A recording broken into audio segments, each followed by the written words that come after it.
Kelvin for sure. Today, at the moment, it is 53 Oh, nice. here in Boulder. I just spoke at a conference in Dallas over the weekend. It was actually colder there. Yeah, that was insane. All right. Well, if you two are ready, we're going to get started. Oh, it's just going to be me. Oh, just you. Oh, Yeah. okay. Yeah. Oh, Didi, that's Didi miss kind of, anyway, she didn't no get ready. problem. So Oh, just okay. me. No worries. There's always another show. Yep. Totally fine. Well, let me, okay, then I just need to fix the slide. Hang on. I had her on the intro slide, so let me fix that. And then, yeah, we'll certainly schedule her for another time. That'd be wonderful.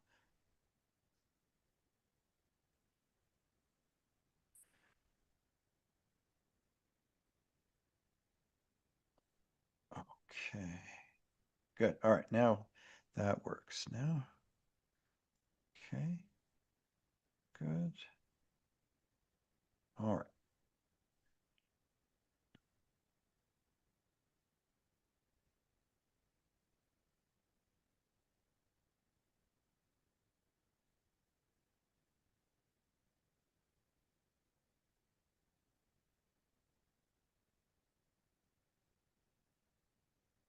Welcome, everyone, to Mondays with Michael. I'm Dr. Michael Gaeta, your host. So good to be with you today. Wherever you are in the world, we welcome you. We're so happy to see you again. And we have a very special guest returning to the show, very thankfully, which I'm going to introduce in just a moment. For folks who haven't been here before, a warm welcome. This is our weekly show devoted to two subjects of natural health and health freedom. And we are approaching our 6th anniversary. We started March 18th, 2020, so we're about a month and a half away from starting year 7, which is pretty amazing since we were originally just going to do 2 or 3 shows on the immune system. But we are delighted that you are with us today. Hey, whatever platform you're on, please introduce yourself. Please share whatever links or interviews or articles or anything you want to share on our subjects of natural health and health freedom. We'd love to hear from you. So this is an offering of the Gaeta Institute, and our motto here is with the Gaeta Clinic for Chinese and functional medicine is nature first, drugs last.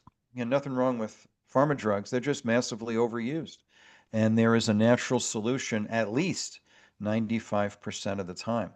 So we are devoted to natural solutions for getting well and staying well, and the importance of medical freedom, personal bodily sovereignty and autonomy, and health choice.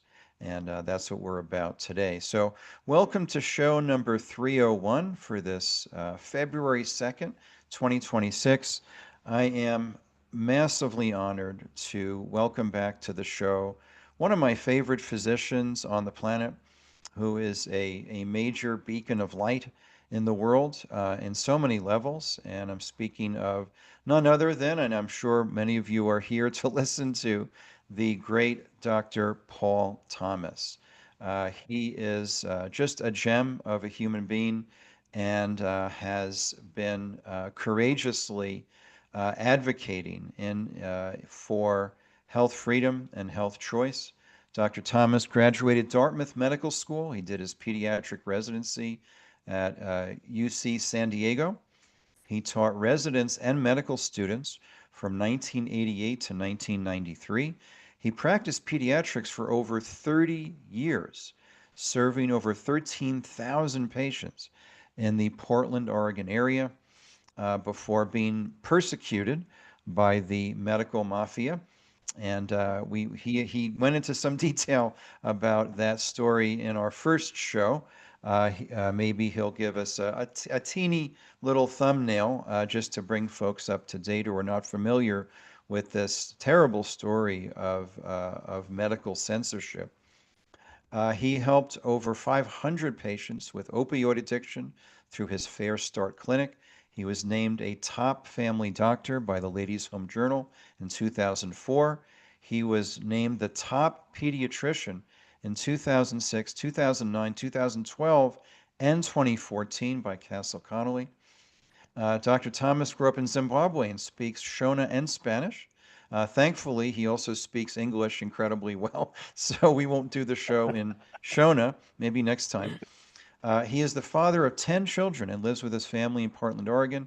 He co authored the best selling Vaccine Friendly Plan and The Addiction Spectrum, a compassionate, holistic approach to recovery. He hosts Pediatric Perspectives podcast on CHD TV, which I had the honor of appearing on some time ago. He founded Kids First Forever, the Pediatric Health Outcomes Initiative, and Physicians for Informed Consent. His latest book, which we're going to hear about today, which is superb, is Vax Facts: What to Consider Before Vaccinating at All Ages and Stages of Life. He has also published very important research in the field. So, whatever platform you're on, please let's type in. We're on whatever page you're on and watching this on. Please type in your warm Mondays with Michael welcome for the great Dr. Paul Thomas. Paul, thanks so much for coming back to the show. Thank you, Michael. I always find it hard to hear someone call me great or this or that. Well earned. No, well, I don't know. I'll just say thank you for that very kind Sure. introduction. Sometimes I think if you were to talk to some of my family members, they go, "Huh? Who's that?" Well, They're- we all have our flaws. We're all yeah, flawed right. individuals, but that So doesn't mean we can't serve greatly in the world. no, and thank you. I feel honored to have been put in a position that I was to be able to have my eyes opened. And Mm, I think that's what makes me rather unique. I'm not the only pediatrician in the world who's had his eyes opened, yes, but I had them opened in a huge way. In fact, as you you were sure did. talking about all my accolades or whatever, Kids Yeah. First Forever is something I founded with my partner, Dee Dee Hoover. And I know Mm. you're going to have her on sometime in the Oh, I future. look forward to that. Yeah. But we were just chatting, and one of our things we'll like to challenge each other, like what was a memorable, life-changing experience. And the one that came up for me today when we were chatting was in 2002 or 2003. I went to my Yes. very first Defeat Autism Now conference. Oh, wow. For those of you who don't know that organization, it has morphed as far as the educational part of it into MAPS, Medical Academy of Pediatric Mm. Special Needs, Mm-hmm. which is focusing on training physicians. Yeah. But Dan, Defeat Autism Now included those conferences would have like 1,000 parents. Wow. Anyway, to get to the point, I was sitting there on a Sunday afternoon at lunchtime, and they said it's an optional thing. You can sit here and we're going to show some Right. videos. I thought, Right. well, why not? So I sat there Yeah. and started bawling my eyes out because what they Mm. showed was Wow. kid after kid after kid after kid, brilliant, bright-eyed, normal looking 12-month-old, and then Yes. severely harmed, no longer verbal, spinning and flapping and in pain. Mm. And this all happened between 12 months and 24 months. Mm. And I remember sitting there just crying, literally tears rolling down my face, going, Mm. my God, we have harmed an entire generation with our vaccine schedule. Mm. So that was my wake up call, but I Yeah. wasn't knowledgeable yet. So I Yes. really went on a deep dive. And I mean, you've been doing this your whole career, is really, doing your own independent research. And we encourage families and parents to do that because sadly, what you hear from most MDs and certainly most pediatricians is just a marketing slogan: vaccines are safe and Mm. effective. Right. So you said I should give a brief overview of my story.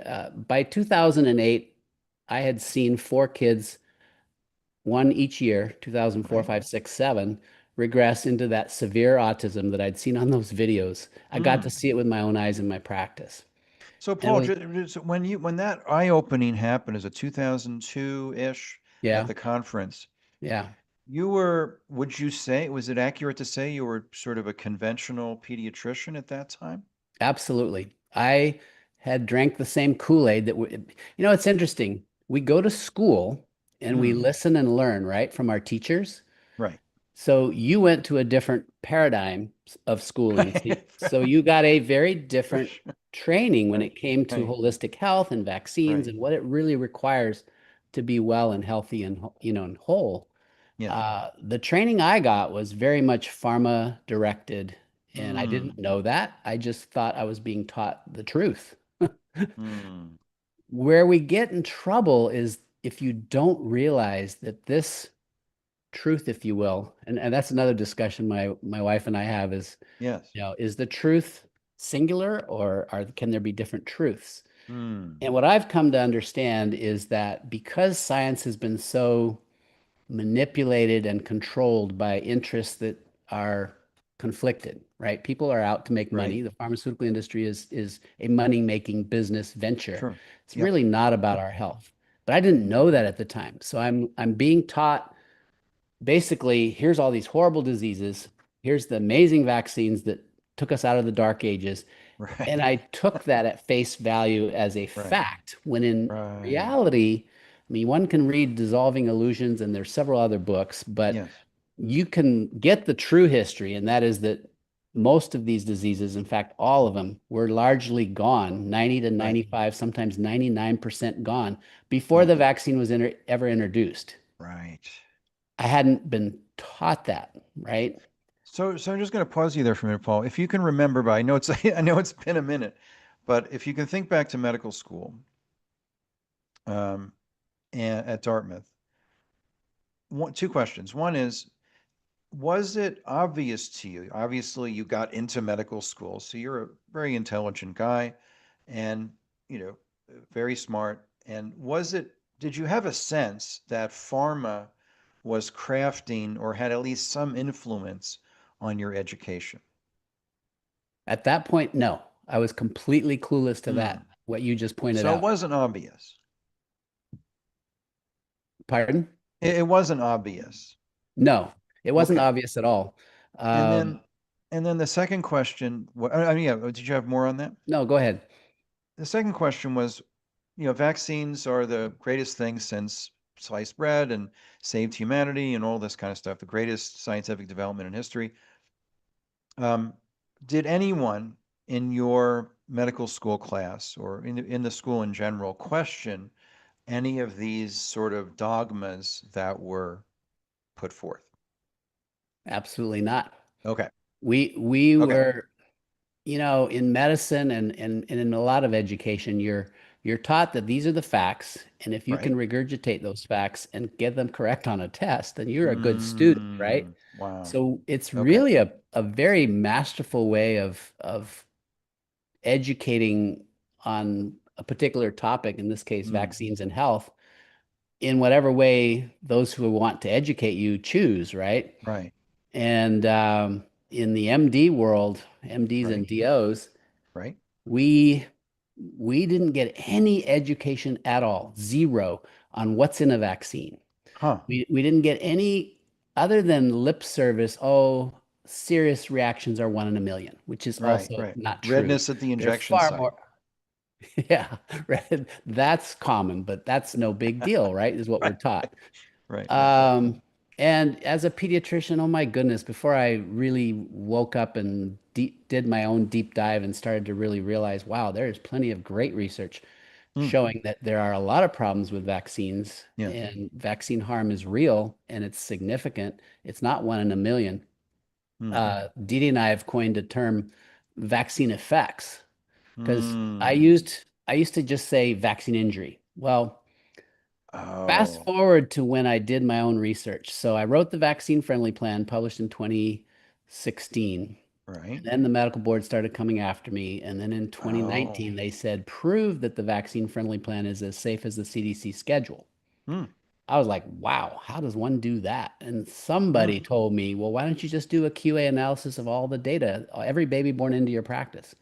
I mm. thought, yeah, you don't even need an IRB to do a QA, right? Right. Right. Right. Quality analysis, quality assurance is something we all should be doing, especially if you want to implement something new, which Right. I had done, right? In effect, I had implemented the vaccine friendly plan as an option. So the only Oh. thing that was a requirement in my practice for my employees, my providers, the other doctors who worked for me, the other nurse Right. practitioners who worked for me, was Right. you had to support informed consent without exception. Mm.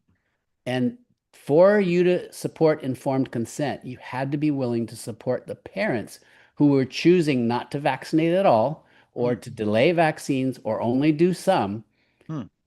after you've informed them, it is their right. It should be a parental right to make that decision. Right. And this is because we don't have an absolute complete understanding of all the risks and benefits of vaccines. It's a work Or in anything. progress. Yeah. Right. So whenever you have that sort of a scenario where there are definite risks, there are some benefits, Right. but you need to weigh both sides. Hmm. I shouldn't be the one as your pediatrician saying dogmatically, this is Yeah. what you need to do. I should Right. say, here's my understanding of the risks and the benefits. Right. The But Paul, problem, that's basic informed consent, fully informed and voluntary consent. And here's the problem though. yeah, If you were to give informed consent about vaccines, or right. if I was to give informed consent about vaccines today, we would be informing parents of a lot of information that most pediatricians aren't even aware of. Hmm. So my informed consent, back before I had my aha moment and before I really Yes. did my own research, was basically to say, these have been thoroughly tested and they're very safe. Right. These diseases are horrible. They could kill your child. You don't Hmm. want your child to die, do you? Now that's actually Wow. coercion Yes. because of my ignorance, Hmm. right? Hmm. And sadly, it's just how they are taught. Pediatricians are not evil people. They are actually Right. some of the nicest people. I went into pediatrics because every pediatrician I met seemed kind and caring, and they had a Yes. family life. And it's like Right. I would see surgeons and internal medicine, and even though I was interested in some of those things, it's like their lives and their lifestyles are like, no, Yeah. thank you. I want to have a family and be a real person. Yes. So they're not evil people, but they came through an educational system that had blinders on, Hmm. and they've continued to keep those blinders on. Wow. So that's why I think it's so important what you and I do, and that is Yeah. to really educate and inform the public. Because if you're listening to this and you have kids or grandkids or kids within your sphere of influence in any way, it Right. is so important that they get good information and that they Right. get the full picture. Right. Yeah. Right. So you have your practicing conventional pediatrics. You have a wake up at the DAN conference, 2002-ish, and then 2008, I think, is where you were picking up the story. Okay, so 2008, after I saw those four kids who regressed into severe autism, Yeah. my own patients. In other words, if the vaccines did that, and Right. initially I didn't know that, I now know that almost certainly they did. But Right. back then I was just like, wow, well, if vaccines did this to these Right. children, I have harmed them.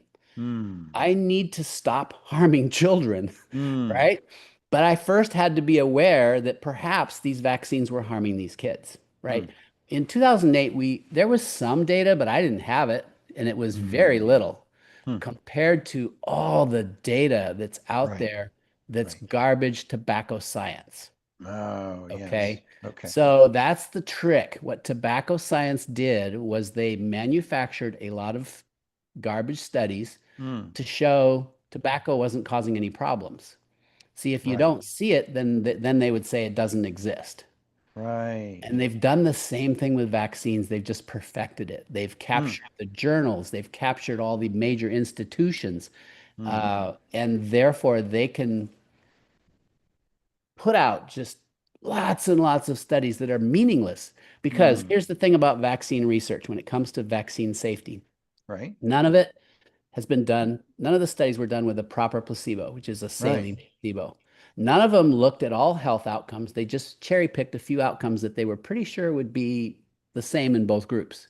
They Hmm. used inadequate studies. The durations of these studies were very short. I mean, the hepatitis B vaccine was It's studied five for days or days. something. It Yeah. was days. Hmm. And they didn't even study it in kids. And then Hmm. that's something that they've been doing for Wow. babies in America for couple decades. Wow. It's insanity, right?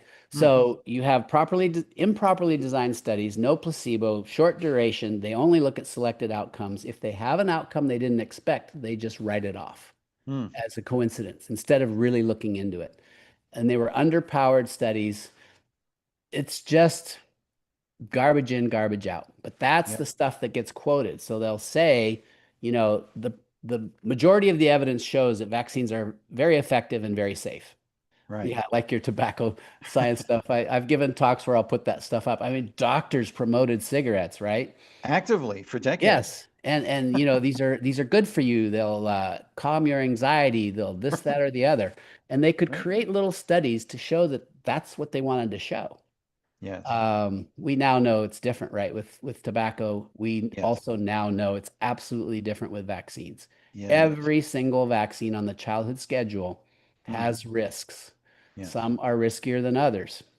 Mm. So the other side of the equation, though, that pediatricians will emphasize is the benefits Mm. and how effective they are. Well, some are fairly effective. Some are completely worthless. Some are very dangerous. They have no place. They shouldn't ever have been put on any schedule, if you will. Mm. And we Um, love your opinion on like which ones you're talking about in each category. well, I can tell you which ones you should just never, never, ever, ever, ever put into your body. And number Please. one is COVID, right? Mm. That, Yep. folks, is not even a vaccine. Right. They changed the definition of what a vaccine was to accommodate Right. the COVID shots. So in Mm. the past, to be a vaccine, you were not only stimulating immunity, but you were preventing infection. Mm. With when they changed it, they removed the preventing infection part. So they can call the COVID shot a vaccine, even though it actually increases your risk of getting COVID. It Mm. absolutely does not prevent COVID. I mean, maybe for a Right. few months, in some cases, it might reduce, but overall, it will increase your risk of Yeah. getting the infections, increase your risk of death. It's not a vaccine. It's Right. a genetic engineering mRNA Right. technology that is absolutely unsafe. I can say for the time being, and there are many other very smart physicians and epidemiologists who will back this up and have said the same thing, that no mRNA vaccine is really appropriate for mass use, No, you can't right? make a That safe one. they cannot make a safe one yet, and I don't know that they No. will. I don't think so, So, Paul, because you're forced, and you know this from immunology. If you any cell that produces a foreign protein is targeted right, for destruction. right, And and so, this is an unsolvable problem, and right, that's why I not affectionately have been referring to it as the genocide jab. The murder, yeah, as your colleague, who was on the show, pediatrician Larry Pilevsky, yeah, he refers to it as a murder weapon, and I think yeah. that's I think that's pretty accurate. I mean, when I first heard it phrased that way, I was going, wow, that's a little bit excessive, but That's a little strong. that's a little strong, but or bioweapon. It's like, you're going to turn Sure. people away by using that kind of terminology, which maybe Yep. we would, but we also have to wake people up to the fact that that is absolutely not a vaccine. It is Right. absolutely the most dangerous product we've ever put on the market, to my knowledge. Yeah. If 100%. it's absolutely horrible. I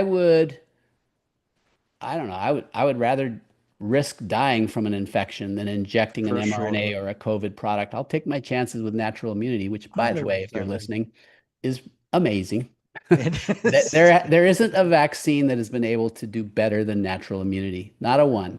Mm, So great what we point. ought to focus on in our prevention side of things is supporting the natural immune system and not poisoning Yes. it with other toxins. It's not just vaccines that are toxic, right? Right. So many things are toxic. But that would Yep. be number one. It should never, ever have been put on the market. It needs to Yep. be removed from the market altogether, For sure. completely.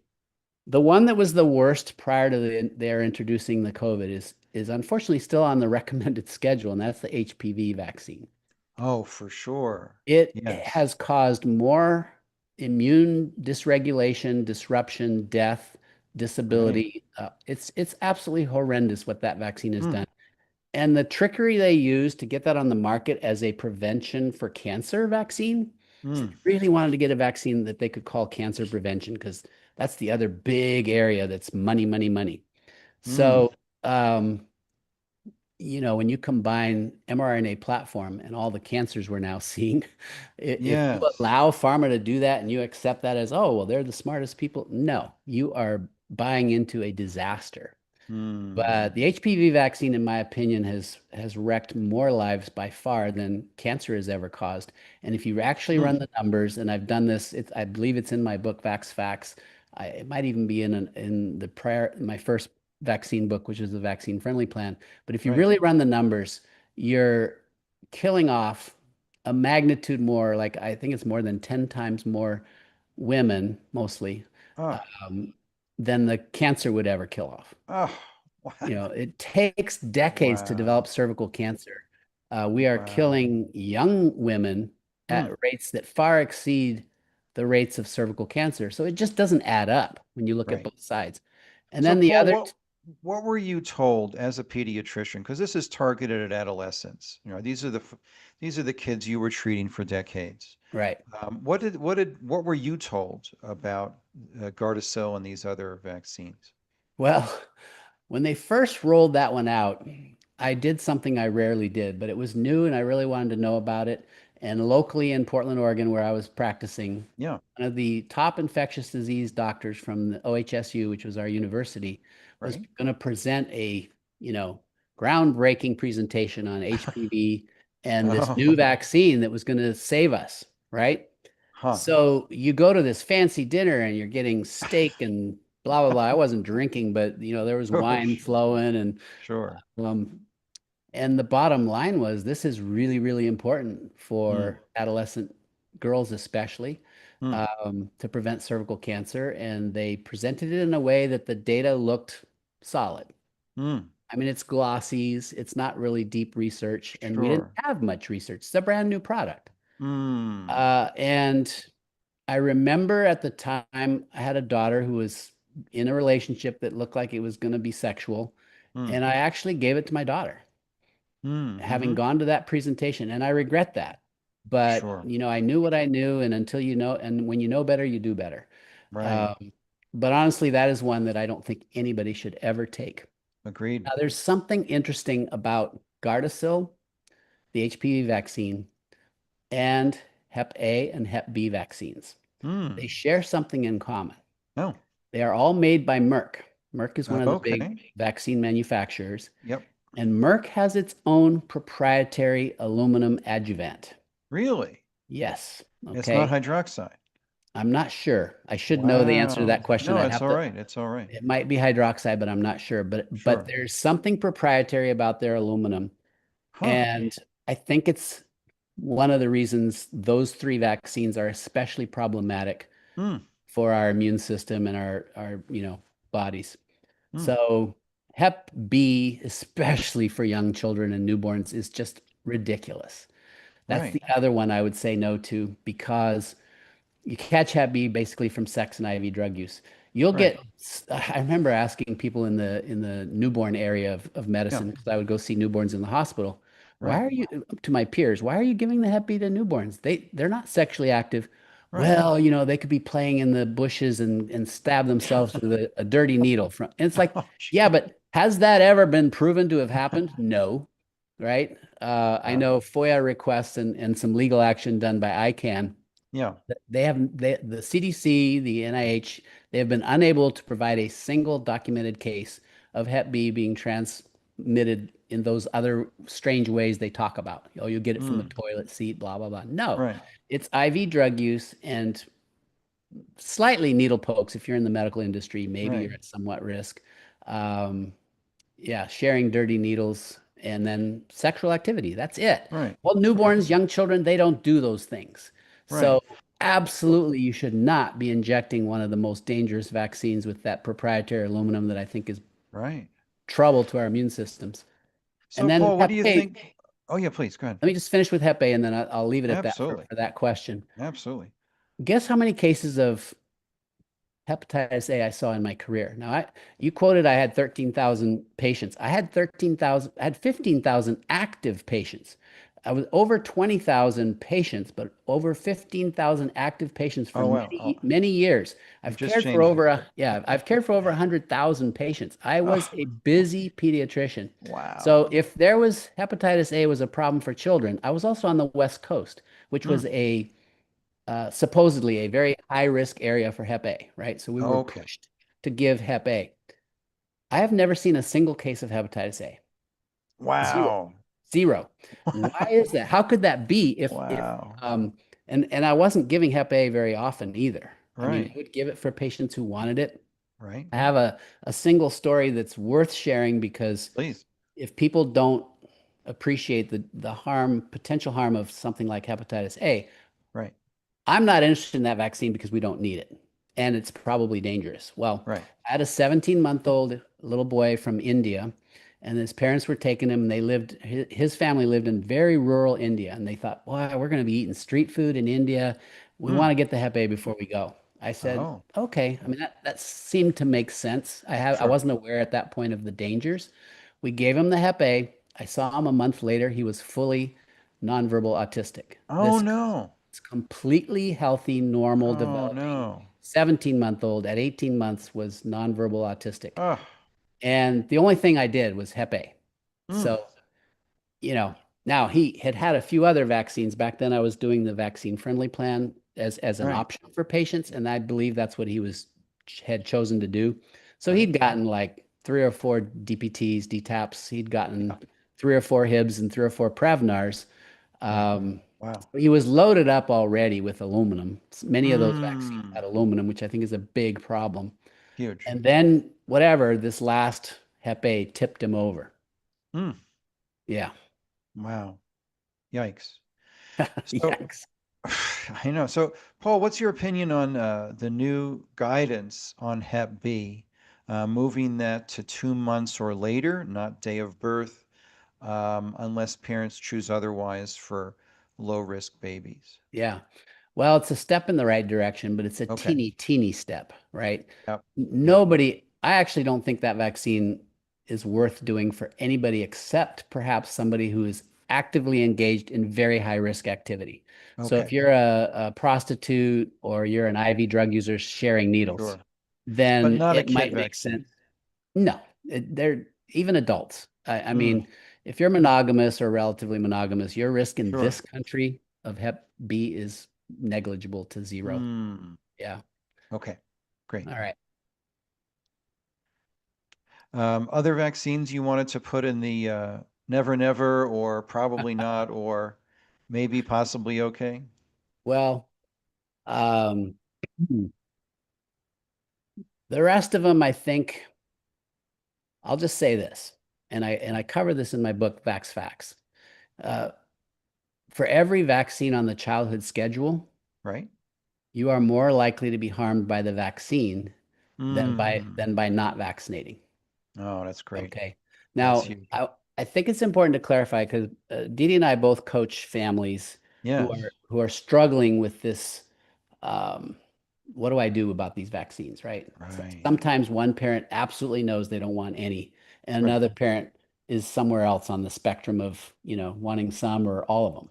Yes. And they cannot seem to reconcile. Well, we coach on this, and it's a process. If you'll read Vax Facts, I think you will get the enough information, solid, science. It's not just opinion. It's really a science-based book that will take you from maybe a place of not really knowing, Right? which way to go and where do I get the information? Well, here's the actual information on each vaccine. Mm. And and that will help you. What I do when I coach is we start with pregnancy. Okay. Oh, great. There is no safe vaccine for pregnancy, period. End of story. Mm. Don't do it. Now, Mm. obviously, the book covers it in more detail, but you are far more likely to, number one, lose your baby. Immune Wow. activation while you're pregnant Wow. is almost a sure thing that you are putting yourself at much higher risk for miscarriage, for Mm. losing that pregnancy. Mm. And immune activation during pregnancy, which we know you can get from infection, right? We Right. know if you get measles or rubella during pregnancy, it's really bad. Right. It can affect the brain development, and Yep. this is something to avoid. So then they say, well, so you should get the vaccines, right? Is the theory. Oh. Well, if you get the vaccines while you're pregnant, that is guaranteed immune activation. So Oh. 100% of the vaccinated pregnant women are getting immune activation, which is risking miscarriage, risking developmental immune system problems. Right. It's horrendous. Whereas taking Wow. your chances with the diseases, one, you may have some immunity anyway, natural Right. immunity. And two, it's pretty unlikely that you're going to get these diseases for which you're being told you should vaccinate. Mm. So it's a matter of relative risk, and the Mm. relative risk by vaccinating during pregnancy is huge. Mm. The risk is minuscule if you don't vaccinate. It's not zero, but it's Right. minuscule. So Paul, walk us through, I've got, this is vaxfaxbook.com. Hmm. And Paul, you've got a chart here. Could you walk us through this? Sure. Let me just get a couple things out of my way here. Oh, sure. Okay, so this was taken. I have a reference in VaxFacts book at the back Yep. of a report. It's a legal document, 440 pages approximately. Wow. And within that document, and so it's a legal document that's been entered into the system, so it's actually something that's valid and searchable, at least Sure, sure. as evidence. And part of what they did in that analysis was for a period of about 20 years in the Right, US, using the CDC data, using the VAERS data, using every data point they could find to, you've got to look at the prevalence of the disease. How common is right, this disease in our world? You've right. got to look at how deadly it is, Hmm. that disease. And then you've got to look at the actual risks of the vaccines to cause death in this case. And this was just Mm. looking at death. We can go Right, into later other things vaccines are causing, and it right. makes it really clear that it's not a very bright idea to vaccinate. But looking at death alone, what's the risk for vaccinated versus, and actually the mathematician who did this work said, instead of saying vaccinated versus unvaccinated, you should probably say vaccinated versus choosing not to vaccinate. And it's Okay. kind of a subtle Yes, distinction, but I yes. get it. She's a Huh, real a interesting. meticulous person on this data. But Yes. because of the very all right, so take hepatitis B. Yep. Uh, it's so unlikely to get hepatitis B. I think that data actually was adult data because for Okay. children, there's no risk of hep B. So it would be Mm. infinite, Mm. right? The risk of the vaccine would be infinitely greater than the risk of not vaccinating Mm. if you're an infant, as long as your mother, your birth mother, does not have hep B. Right, which is pretty rare. Thankfully, in the US, we know the OBGYNs are doing a masterful job of checking every mom in this country before they deliver whether or Yes. not they have hepatitis B, and most Right, don't. right. It's about 1 in 1,000 moms who has hep B. Mm. Those babies should get the hep B vaccine because you Mm. reduce their chances of getting hep B. You cut it in half by Right. getting the vaccine. Although there is still a death risk, so I don't know. I might even take my chances in that situation. Well, yeah, that's what I was going to ask you, Paul. What is the, in pediatrics, what is the treatment if in the rare instance that a child develops Hep B? Yeah, that's a really good question. So of course, I've treated 0 cases, so I have Right. not done a deep Well, dive into that. well, that says something. You see Yeah, 100,000 kids and yeah, no Hep B. right. That's a hint. And you're not going to see it. Hmm. I just don't think you're going to see it, period. But Right. Right. if you had a mom who was Hep B positive and you chose not to vaccinate, there is data out there Right. showing that there is a risk of getting chronic hepatitis B, which can lead to chronic liver failure. I've Okay. never heard of a case, seen a case, read about a Wow. case. It's a theoretical thing, Wow. but some of the old Wow. literature, I mean, there is stuff in the literature. Oh, But if you go down to the bottom of that chart, and you'll see that for polio, um, the risk that's of death, insane. isn't that insane? Well, That's that's totally because insane. there is no polio. It's like Right. it's like gone. Right. So Right. you're vaccinating against an infinite Yeah. lack of risk, if you will. Right. Right. So any And harm from also, the right. And I want to just ask you about that. This is the DTaP is in here too, or the previous right. DPT. Um, in your super busy practice over 30 years, had you seen any cases of tetanus? Great question. One case. And Wow. and the case, let me explain this one. This is one of the cases that was written up Wow. by the medical board trying to discipline me for whatever, right? Yeah.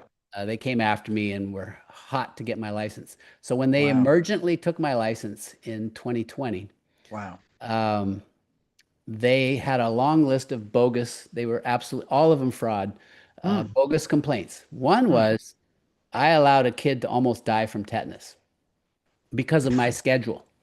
Well, here's how this was so bogus, it's unbelievable. Oh no. The kid lived over an hour away from my practice. We don't Right. take kids more than an hour away. That was one of our Right. policies. He wasn't in my Oh. practice. He lived on a farm, and these were people who never go see a doctor. They're like, you might Sure. call, if they're watching, I don't know if they are, but Yeah. you might think of them as just those hilly-billy types. I mean, they just Sure. off the grid on a farm. He gets a big gash in his head Oh. from a rusty metal thing in a barn. I mean, Oh. the worst place for tetanus is where there's horse manure.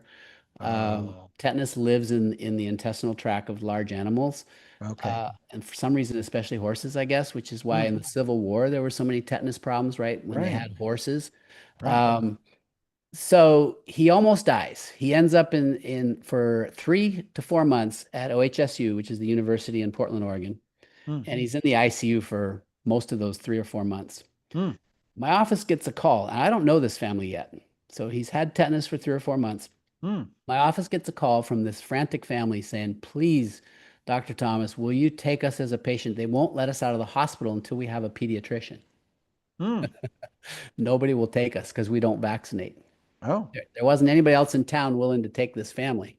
So I said, Oh. sure, come on. I mean, I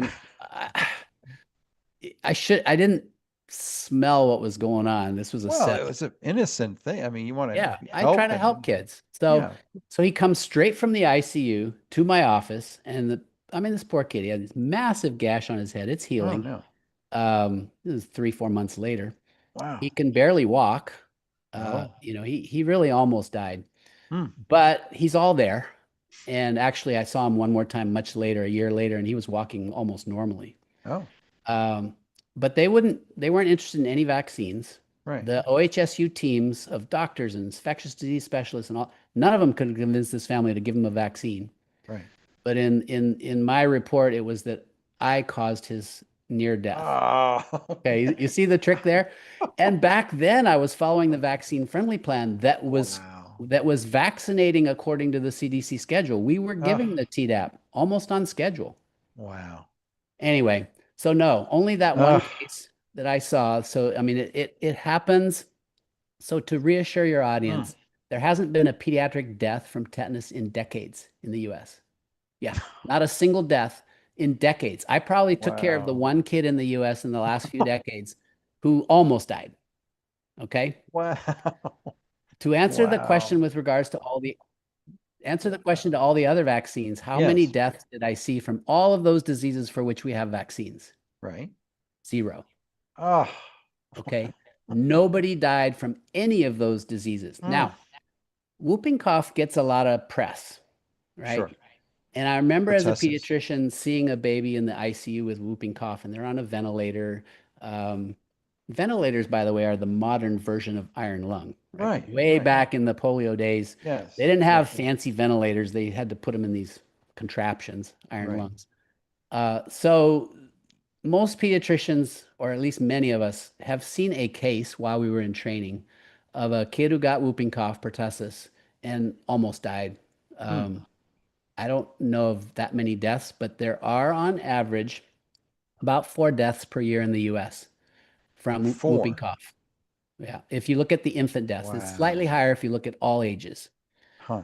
How many babies are born in the US per year? Roughly 4 million. That number Yeah. is actually going down. Our birth rate is really plummeting. Yeah.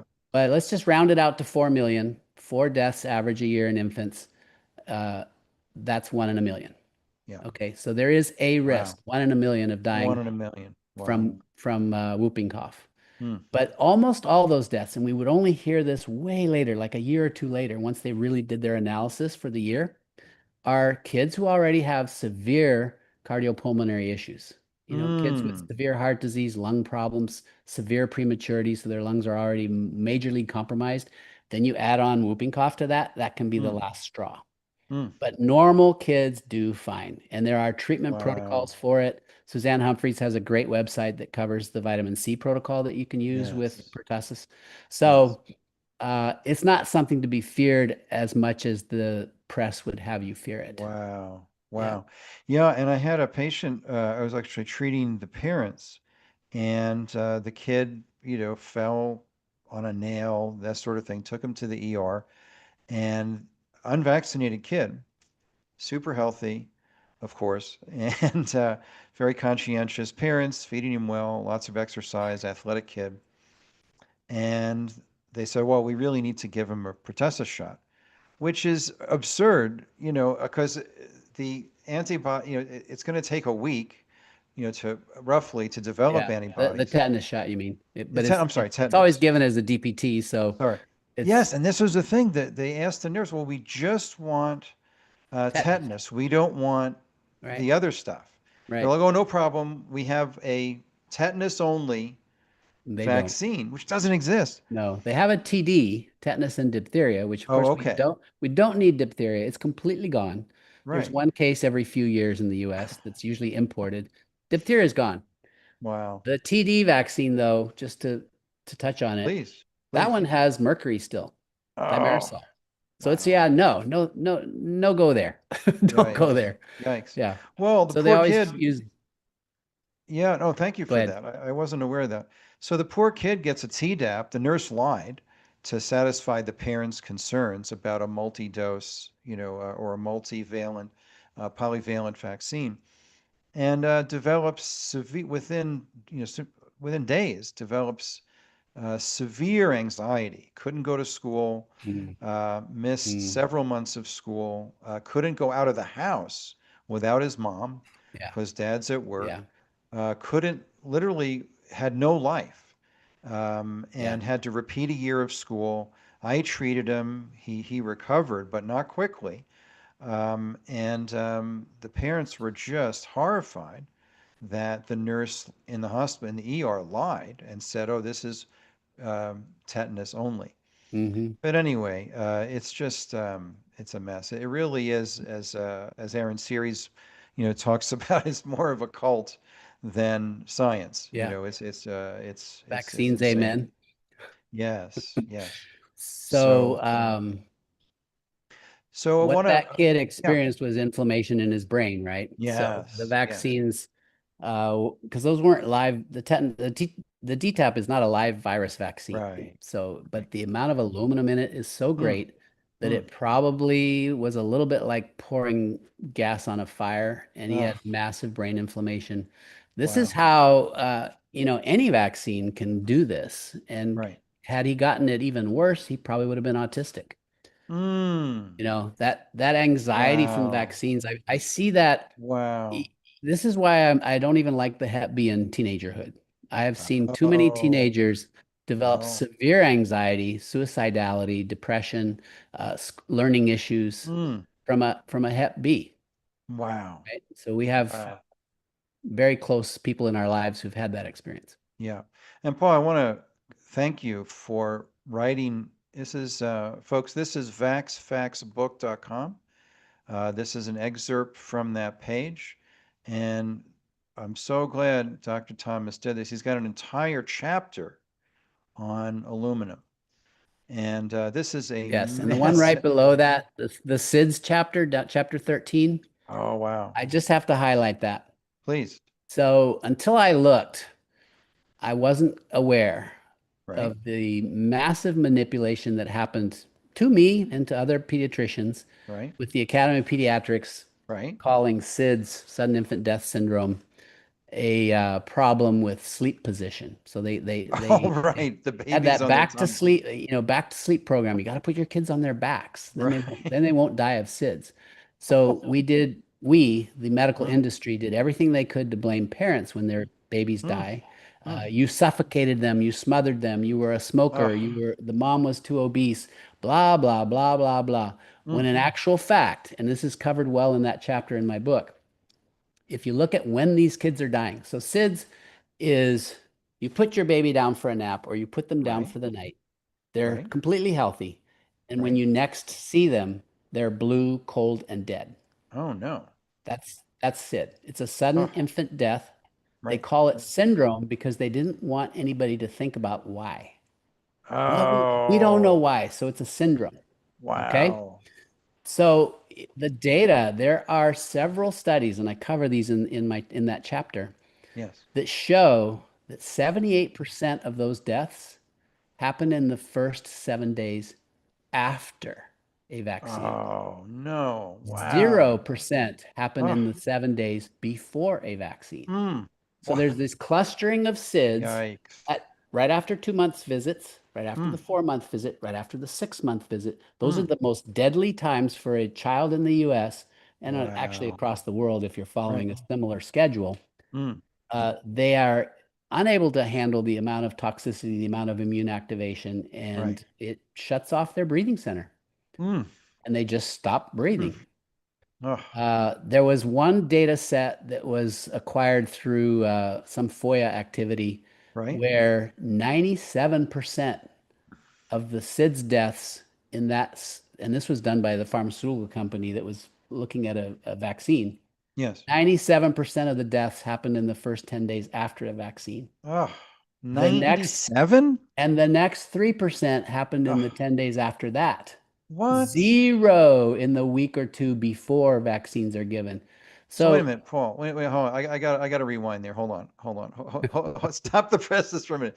Are you saying that the pharma study data confirmed that 100% of all SIDS deaths happened within the first 3 weeks one after one a data set, one data one set data that, set? that was suppressed. You cannot get Oh, it. You cannot that's get that data set. But there are the other 78% in the first week mm, are published peer review studies. They're absolutely mm, solid studies. wow. So here's the thing. You Mm, take that bullet point, if you will, yeah, and go to your pediatrician and say, well, I just heard I was listening to Dr. Gaeta and Dr. Paul Thomas, and they were talking about SIDS and the fact that it almost always happens after a vaccine. In fact, 78% of the time, it happens in the first seven right. days after a vaccine. Yes, yeah, yeah. Um, I don't want to do vaccines because I don't want my kid to die. Mm, I go, oh, that's total bogus. That's garbage, mm, right? It will be denied absolutely and categorically. wow. That doctor has never looked. They haven't read those studies. I can guarantee Mm, it, or they wouldn't say mm, that, right? wow. So it really matters who you talk to and who you Wow. trust. Wow. Well, I was speaking on vaccines and the immune system in Austin, Texas. It was a 12-hour vaccine seminar. And so I went through history, um, overstating of benefits, understating of adverse effects, Hmm. manipulated data, all the stuff that you're the, expert on all of this. But I've been speaking on this for almost 30 years, nationally. And on the first break, a guy comes up to me, and he said, "Oh, I just wanted you to know I've been a practicing pediatrician for 25 years." I'm like, "Oh, here we go." I'm like, You're about to get lambasted. all my martial arts training is coming to mind. Okay, what do I do? No, I'm just kidding. But so he said, I want you to know two things. He was very serious. He had just such a very, I was like, all right, here we go. Hey, I'm happy to disagree agreeably. Let's Right. have a debate. Let's discuss. All good. He says, I want you to know two things.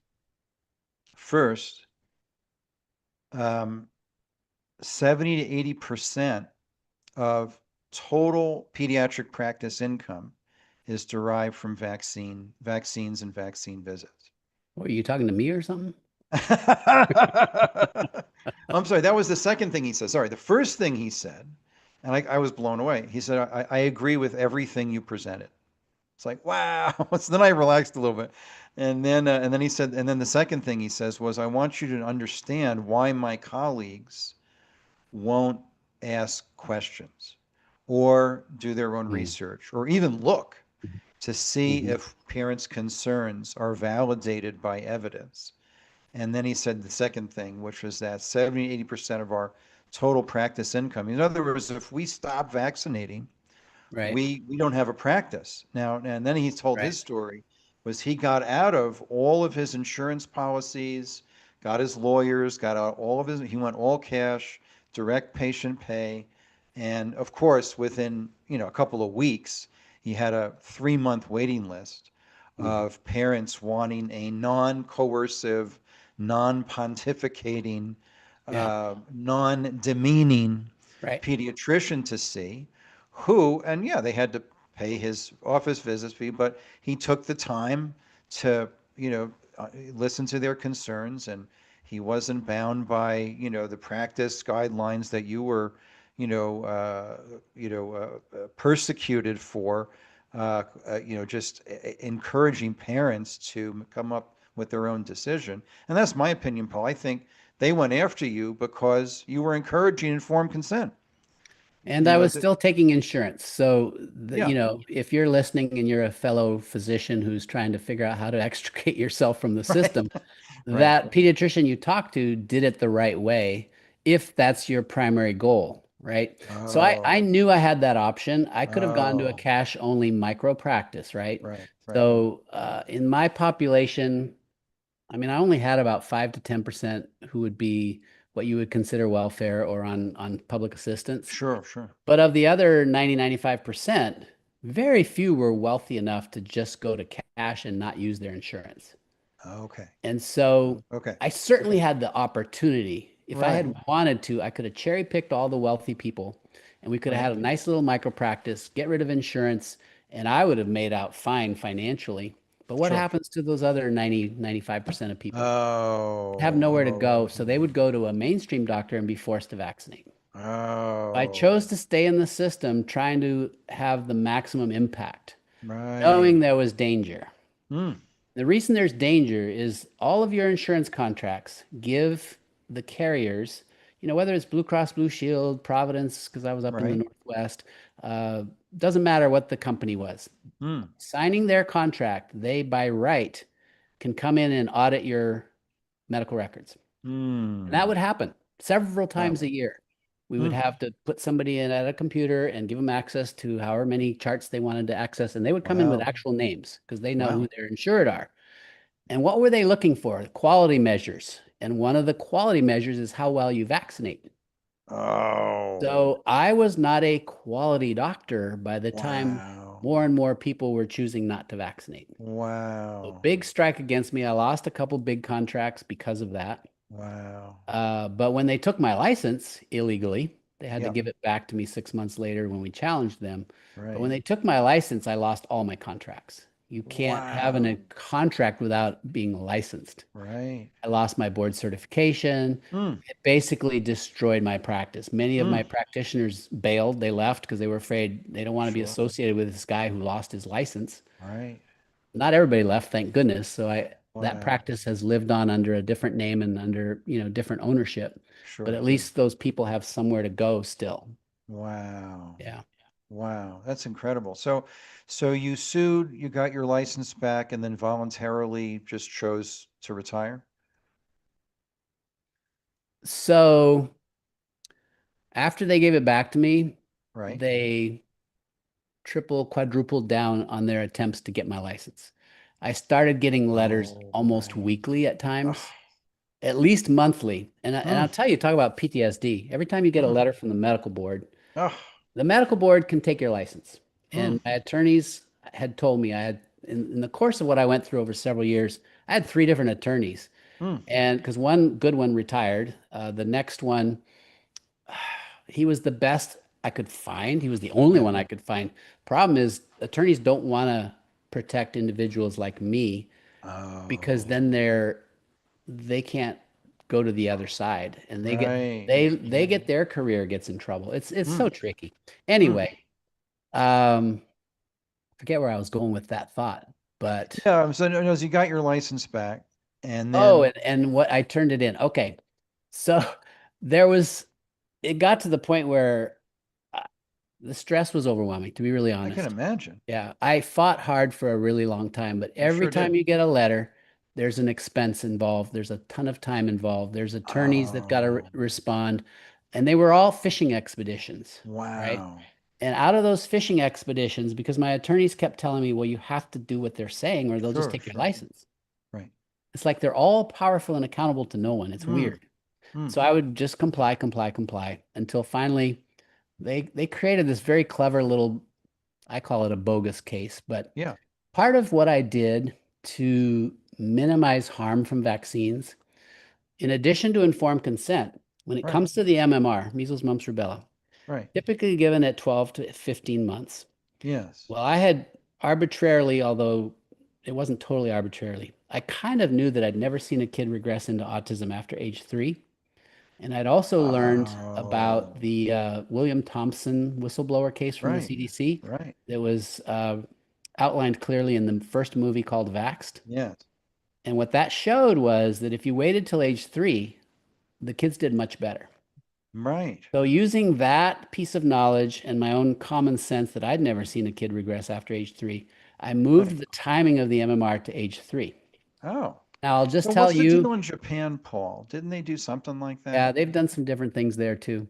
I Okay. don't think they even use the MMR now. I think they have their own Wow. MR or yeah. Wow. Anyway, Yeah, um, what I also did was because the CDC schedule required 2 doses. Okay. right, Now, if you give 1 dose at 12 to 15 months, right. 95% of those kids get long-lasting immunity. Oh, Why do you need to do a second one? You got 95% protection. That's amazing. They oh, wanted okay. 100%, or at least that's what they claimed, Huh. because measles is so scary, which, by the way, it isn't. That's another whole Right. session. 1 week rash, treat with vitamin A. Yeah, Yeah, exactly. yeah, But it can kill kids, especially if they're yep. vitamin A deficient, as you just pointed Mm, out. right, Not very many. In fact, the 2 deaths they reported this past year weren't from measles. They were from complications and mismanagement. right, We still right. haven't had a death from measles in That's decades. wow, And wow. and the adult who died in Washington some years back wasn't from measles either. They discovered measles at autopsy a week later Wow. in this chronically ill patient on multiple immunosuppressants who died Mm, from other things. Anyway, mm. um, that aside, where was I going? Yeah, you were talking about the hepatitis B vaccine, and then before that, what you were doing to, Oh, yes. yeah, To minimize harm from the MMR, which I knew yes, was one of the very dangerous vaccines, I that's would right, draw titers. So you can draw blood right, and get an IgG against measles. yep. I actually did it for measles, mumps, and rubella. I thought, while I'm at it, let's just see where the immune protection is for all Oh, three. okay. Well, in the fishing expedition of the board, they noticed that, and this is true to the literature, only 80% of my population showed immunity to mumps. Hmm, And that's exactly what the literature shows. right. There's a whole movie on that. Um, And then Merck faked the mumps yes, data to right, get approved. right. But the fact is that vaccine isn't very good. I mean, it only gets Mm, 80%. It's not worthless, but it's not very good. right, right. Well, my patients weren't worried about mumps. They were worried about measles and their measles. Oh, So their measles titers would come back. If here's what I found, and I have over 1,000 patients where I drew titers, wow. and I found that almost That's, all my patients who got the measles, the MMR at 3, yeah. 99% had immunity to measles. Whoa. As good as giving 2 vaccines, one at Mm, a year and one at 4 to 6 years. wow. So that was the reason in the vaccine friendly plan I had the MMR at 3 because you just didn't Huh. need to give a second one. And sometimes it was that second one that tipped kids over. Right. It was, I listened to hundreds, and I'm not exaggerating. Hundreds sounds like an exaggeration. It is, I was getting about 4 to 5 new families a week seeing me for this went on for years. They were Wow. coming from other practices where they were being kicked out. Oh, So their wow. first child got the MMR and slipped into autism Mm, within sometimes days, sometimes weeks, sometimes right. months. Severe autism. I'm not talking about the iffy kind. Wow. Non-verbal, I'm in pain, I'm in distress, I can't Wow. communicate kind of autism. Wow. Um, and I didn't want to have that happen again. So I would sit there and listen to these hundreds of stories with parents weeping in front of me Mm, about what happened and then being kicked out because they didn't want that to happen to their second child. wow. And that is actually, Michael, one of the unique reasons I feel so passionate Mm, about this calling I think I have because I was put in yes. that unique position. Yeah. Very few pediatricians got to see a large number of fully vaccinated kids, Yes. a large number of partially vaccinated kids, and then enough. By the time I retired, I had well over 1,000 unvaccinated kids. I Wow. got to see the difference, Wow. and the difference is unbelievable. Mm, So Fast forward a little further in my career, and the medical board said, prove. Remember, I told you that? Yeah, That's yeah, when I yeah. published the Vaxxed Unvaxxed study. And I think we talked Right. about that last time I was with We you. did. And the unvaxxed just are hands down healthier. Mm. I mean, if you're vaccinated, and the more vaccines, the worse it is. But if you're vaccinated, you're much more likely to get a lot of things. And this Yeah, is it's what like most everything. everything. Yeah, Neurodevelopmental issues, learning issues, even autism, ASD, ADD, right, ADHD, anxiety, depression, all that neurodevelopmental stuff right, and right. brain stuff. And then Mm, autoimmune and immune issues, way more eczema, allergies, asthma, you name it. But mm. here was the other one that just was like, I knew it because I had a well in the sick waiting room, and my Right. sick waiting room was getting emptier and emptier as my career went on. And I'm going, what the Oh, heck? They used to both be full, and now there's this empty waiting room, and well child side is packed. Well, wow. it turns out the unvaxxed rarely get sick, and when they do get sick, they get better quick. So that blew that should have been an Mm, aha that every practice and every data system should look into it. mm, Take mm. your unvaxxed population, age match them to vaccinated kids, and look at all health outcomes. See what you find. Wow. What Yeah. we're I'm sure you will find is because there are now other studies that have found the same thing. Yep. Mine was Henry one of Ford. the Yep. largest, but yep, there are other studies. You'll find that the highly vaccinated are sicker. Mm. They have more infections. Well, parents get guilted into vaccinating because why? You have to protect grandma. You have to protect that poor child who has And the other cancer. kids. The other kids, the poor kid who has cancer who can't get the vaccines. Right. Yeah. Well, How do you respond to that? who's going to get grandma or that poor immunocompromised kid sick? Is it going to be a well unvaccinated child that gets them sick? Or is Mm, it going to be a sick vaccinated child that gets them sick? mm. It's going to be the sick child that gets them sick. And Wow. who's sicker to a magnitude of 4 to 5 times sicker, more Yes. commonly ill or more severe illness? Yes. Vaccinated. So Yes. that narrative is shot. And Mm. honestly, it's time we all wake up as parents that Wow. we've got to get back to natural health. Well, I'm going to give you a quote from, I think, along with you, one of the great American pediatricians. I I want to have just his book. get your take on this. Yep. This is Robert Mendelsohn. I interviewed his mentee, Okay. who he personally mentored, which was Meyer Eisenstein. And Mendelssohn was the godfather of his children, of Eisenstein's children. Anyway, so I interviewed Mayer before he passed. And this is the guy who was a pediatrician like yourself and had so many parents asking for help navigating the school system. He went to law school with his son Huh. to get a law degree solely to help parents who didn't want to vaccinate. So tell me what you think of this quote, Paul. The greatest threat of childhood diseases lies in the dangerous and ineffectual efforts made to prevent them through mass immunization. There is no convincing scientific evidence that mass inoculations can be credited with eliminating any childhood disease. Dr. Thomas, your take. I agree.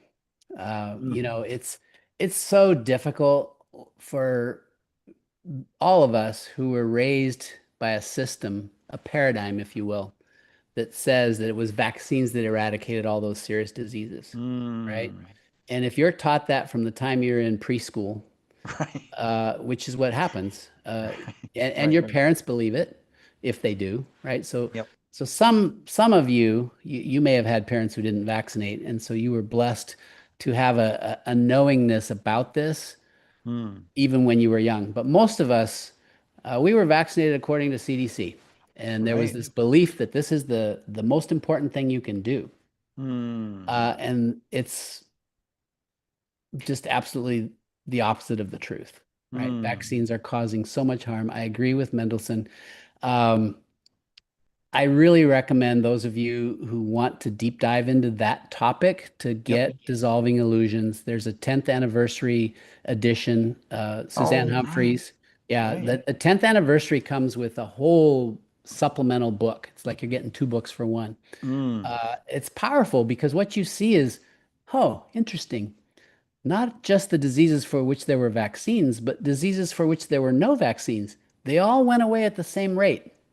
Go figure. Right. And like we said earlier at the top of the show, they all reduced by 90 to 95% before the Wow. vaccine was even introduced. That's right. Now, I just have to add, because this drives mainstream people crazy, and some parents who are well read, that kind of thing will drive them Yes. crazy too. Yes. I'm not saying that vaccines are 100% worthless.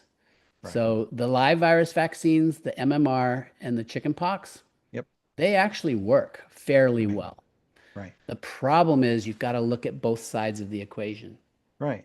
How well do they work and how dangerous are they? Right. And for every single vaccine on the schedule, as I say in the book Vax Facts, you are more likely to die if you Mm. go the vaccinating route. Right. Okay, so it's Right. just there's no perfect choice, Right. but there is a choice that's truly data based and common sense. Right. If you have the data, and most pediatricians don't have the data. They don't want the Mm. data because, as you mentioned earlier, I think it's a subconscious thing. I honestly think Mm. they intentionally block it out because Mm. if I look, I might discover what I think is actually Right. happening. And if I Right. discover what I think is actually happening, what am I going to do? Right. I mean, this is Well, what I've that, and we known. saw that live in the Vaxxed movie. They had Dr. Rachel Hall, pediatrician. I think she's a Yeah, pediatrician. They had her live on camera reading the studies yeah. and saw her like unplugged from the matrix It on transformed video. her. She's like, and you hear her say, "I had no idea. I Yeah, had no idea." She yeah, must have said that 10 times.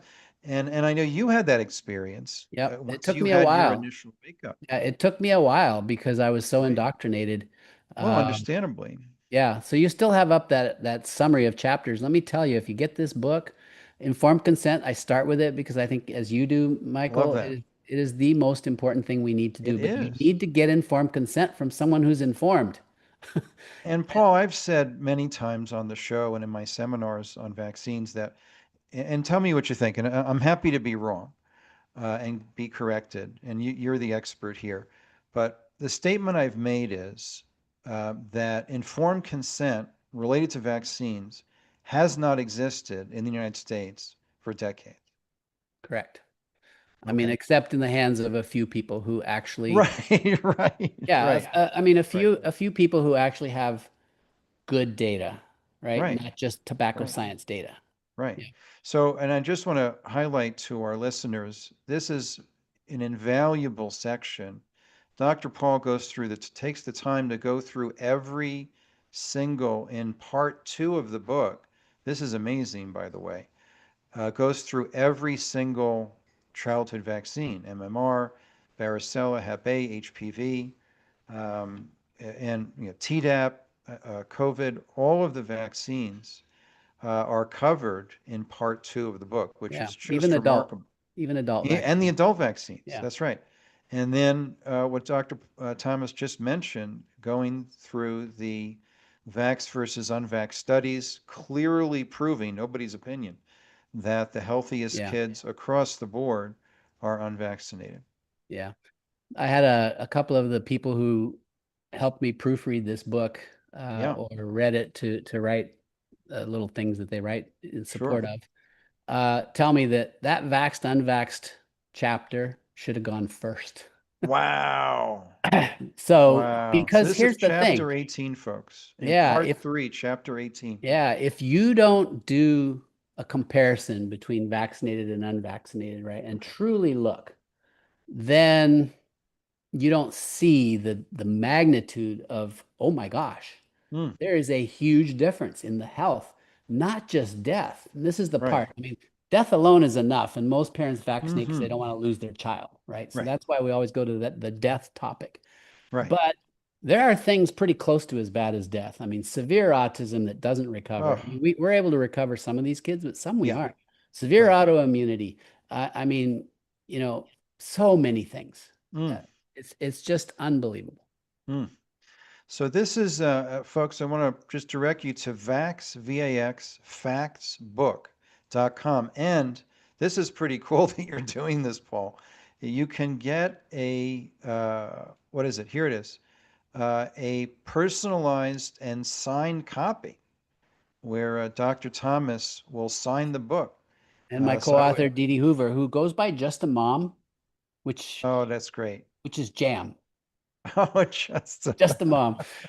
that's So a great. lot of the moms really resonate with her section because she doesn't come from a strong science background, but she is extremely gifted and able Hmm. to discern For sure. a lot. And so Yes, for we will sure. both write personalized for you if you want to gift Wow. this book to someone.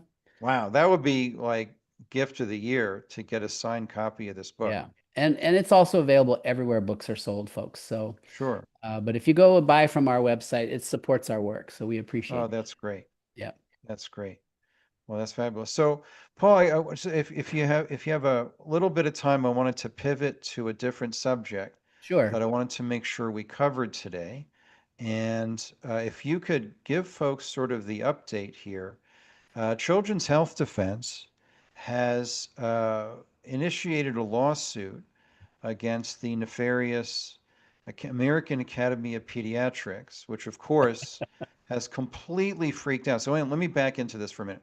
So we now have a different childhood vaccine schedule that's more in line with European countries Yes. that vaccinate less and have better health outcomes, right? And so, first of all, your commentary on that. We now have a different childhood vaccine schedule that is Yeah. less aggressive and less absurd than the previous one. What's your take on that? Right. Right. So the United States has one of the most aggressive vaccine schedules in the world. Yeah, We also have one of the highest infant mortality rates in the world, right. especially of the what we would call developed countries, right? I mean, Yep. if you live in ab absolute poverty with no clean running water, you're going Mm, to have higher infant mortality just because of the vomiting diarrhea diseases that take these little infants out. Uh, right, but if you look at countries that have sanitation, flush toilets, good water, right. we have the highest, absolute highest infant mortality. Well, we Mm, just talked about SIDS, didn't we? right, Interesting. We have the most vaccines for infants and we have the right. highest infant mortality. That's So, no coincidence, folks. That is wow. absolute cause and effect. Wow. So, Paul, if you could just define for us, for folks who are not familiar, what does the term infant mortality mean technically? You die in your first year of life. Okay. So Okay. infants are 12 months and younger. So Okay. in the US, you can go to the CDC and query this. There are about 20,000 infant deaths per year. Wow. Okay. How many of those are vaccine related? Or how Mm, many of those are SIDS? mm. Well, SIDS is just one subset of the what I would say are the definite vaccine Oh, related deaths. okay. What they did back in the 1970s is Right. they removed death from vaccines as an Mm. ICD code. Oh, Okay. really? Yes. So when Oh, you that's so nefarious. exactly. So when you have a pathologist or an infectious disease expert or a doctor of any kind Wow. having to write down the cause of death, which you have to do, some doctor has to do that for all No deaths. way. You cannot put death because of a vaccine. You have to Ah, pick something else. So they introduced in the 80s oh, SIDS. man. Then Paul, they that's messed up. I'm just saying mhm. that's then seriously then messed they up. introduced suffocation and Oh, co-sleeping with parents. mm, So now you are an obedient, compliant, thoughtful, caring, loving parent. You go to your sure. pediatrician for 2 months, 4 months, 6 months visits, and they tell you the absolute most important thing you must do is make sure your child is vaccinated. You don't want your child to die of these Mm, diseases, do you?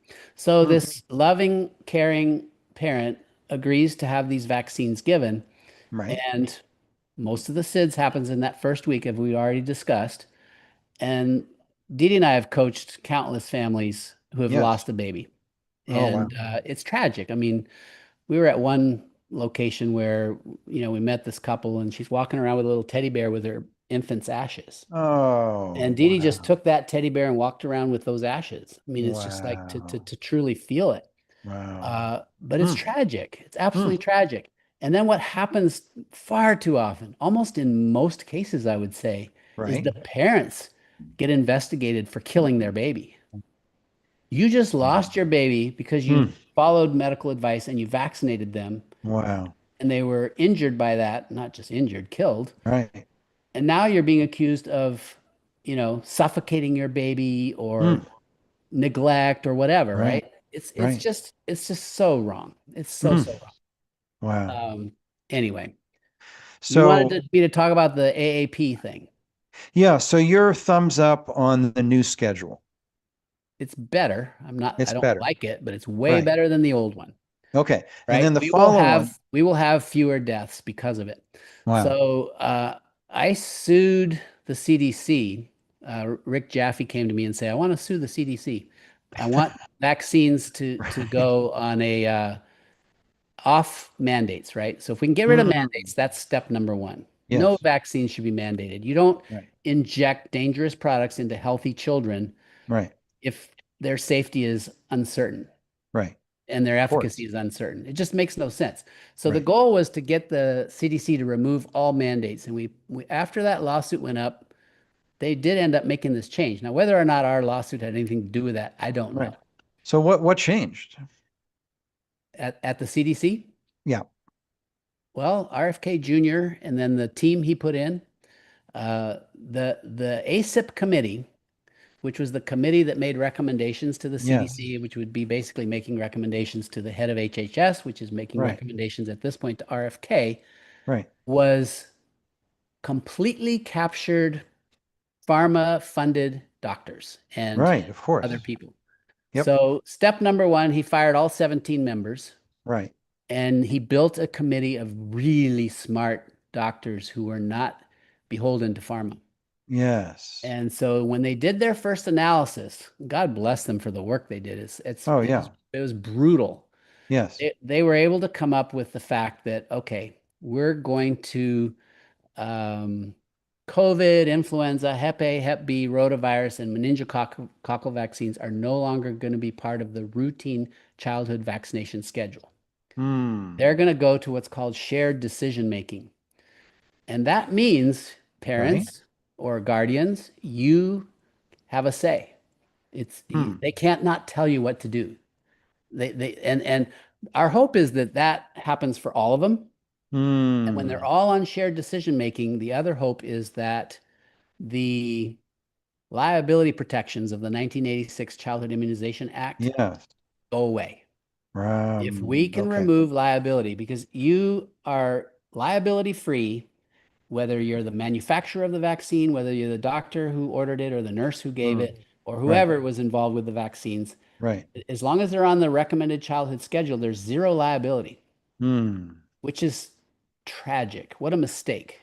So what Uh, about the ones that got taken off the recommended schedule? Are they now they're on still the hook? available. Right. But I mean, if they're not on the recommended schedule, can parents sue? Mm, not yet, or Okay. it hasn't been tested.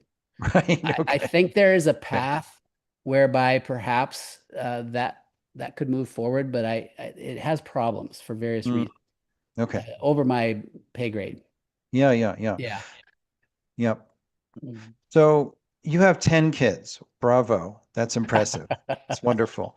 So the declining Crazy. birth rate, you did your best to counter the declining birth rate. Well, Well three are done. biological, the rest are adopted or Oh, otherwise okay. acquired. Okay. Yeah.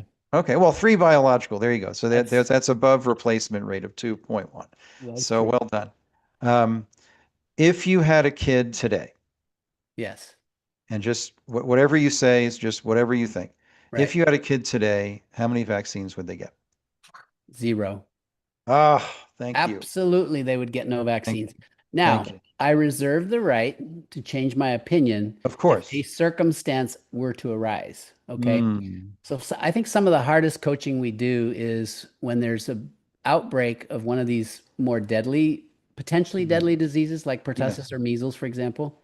Right. I mean, they can kill kids. It is Sure. possible. It's not a And also treatable. and fairly treatable if you Yeah. know how to treat them, which most mainstream Yeah. docs do not. Oh, okay. But so it's not zero risk. So we'll have a family say, I mean, right now we've had measles and pertussis outbreaks in the country. Yes. And Yep. if they're living in one of those towns where this is happening, they're extra worried I feel like I need to go get this vaccine. Right. I'm not giving medical advice here, folks. This is Right. just my thoughts based on the knowledge I have and the That's right. information I have. This is Dr. Paul Thomas, MD, not licensed Dr. Paul. I'm retired. Right. I'm not giving medical Sure. advice or diagnosing. Of But I course. still think we haven't had the situation yet where the risks are so great that I would personally take the risk of the vaccine. Right. I just don't think we're there. Yep. If, and I don't think we'll get there. That's the thing, Mm. Mm. because in the case of, well, in the case of measles, there's so many people still vaccinated, still with immunity, Yes. that I don't think we're going to get a massive outbreak. I Right. remember we had an outbreak in the Portland area when I was in practice, Okay. and there were a handful of cases, Right. and it was all over the news, of course. I actually vaccinated a couple hundred families. They were so scared. Mm. They wanted the MMR. I said, okay, come on in. We've got it. Oh, And, okay. it's not like I wouldn't vaccinate, Right. but I wasn't that afraid of it.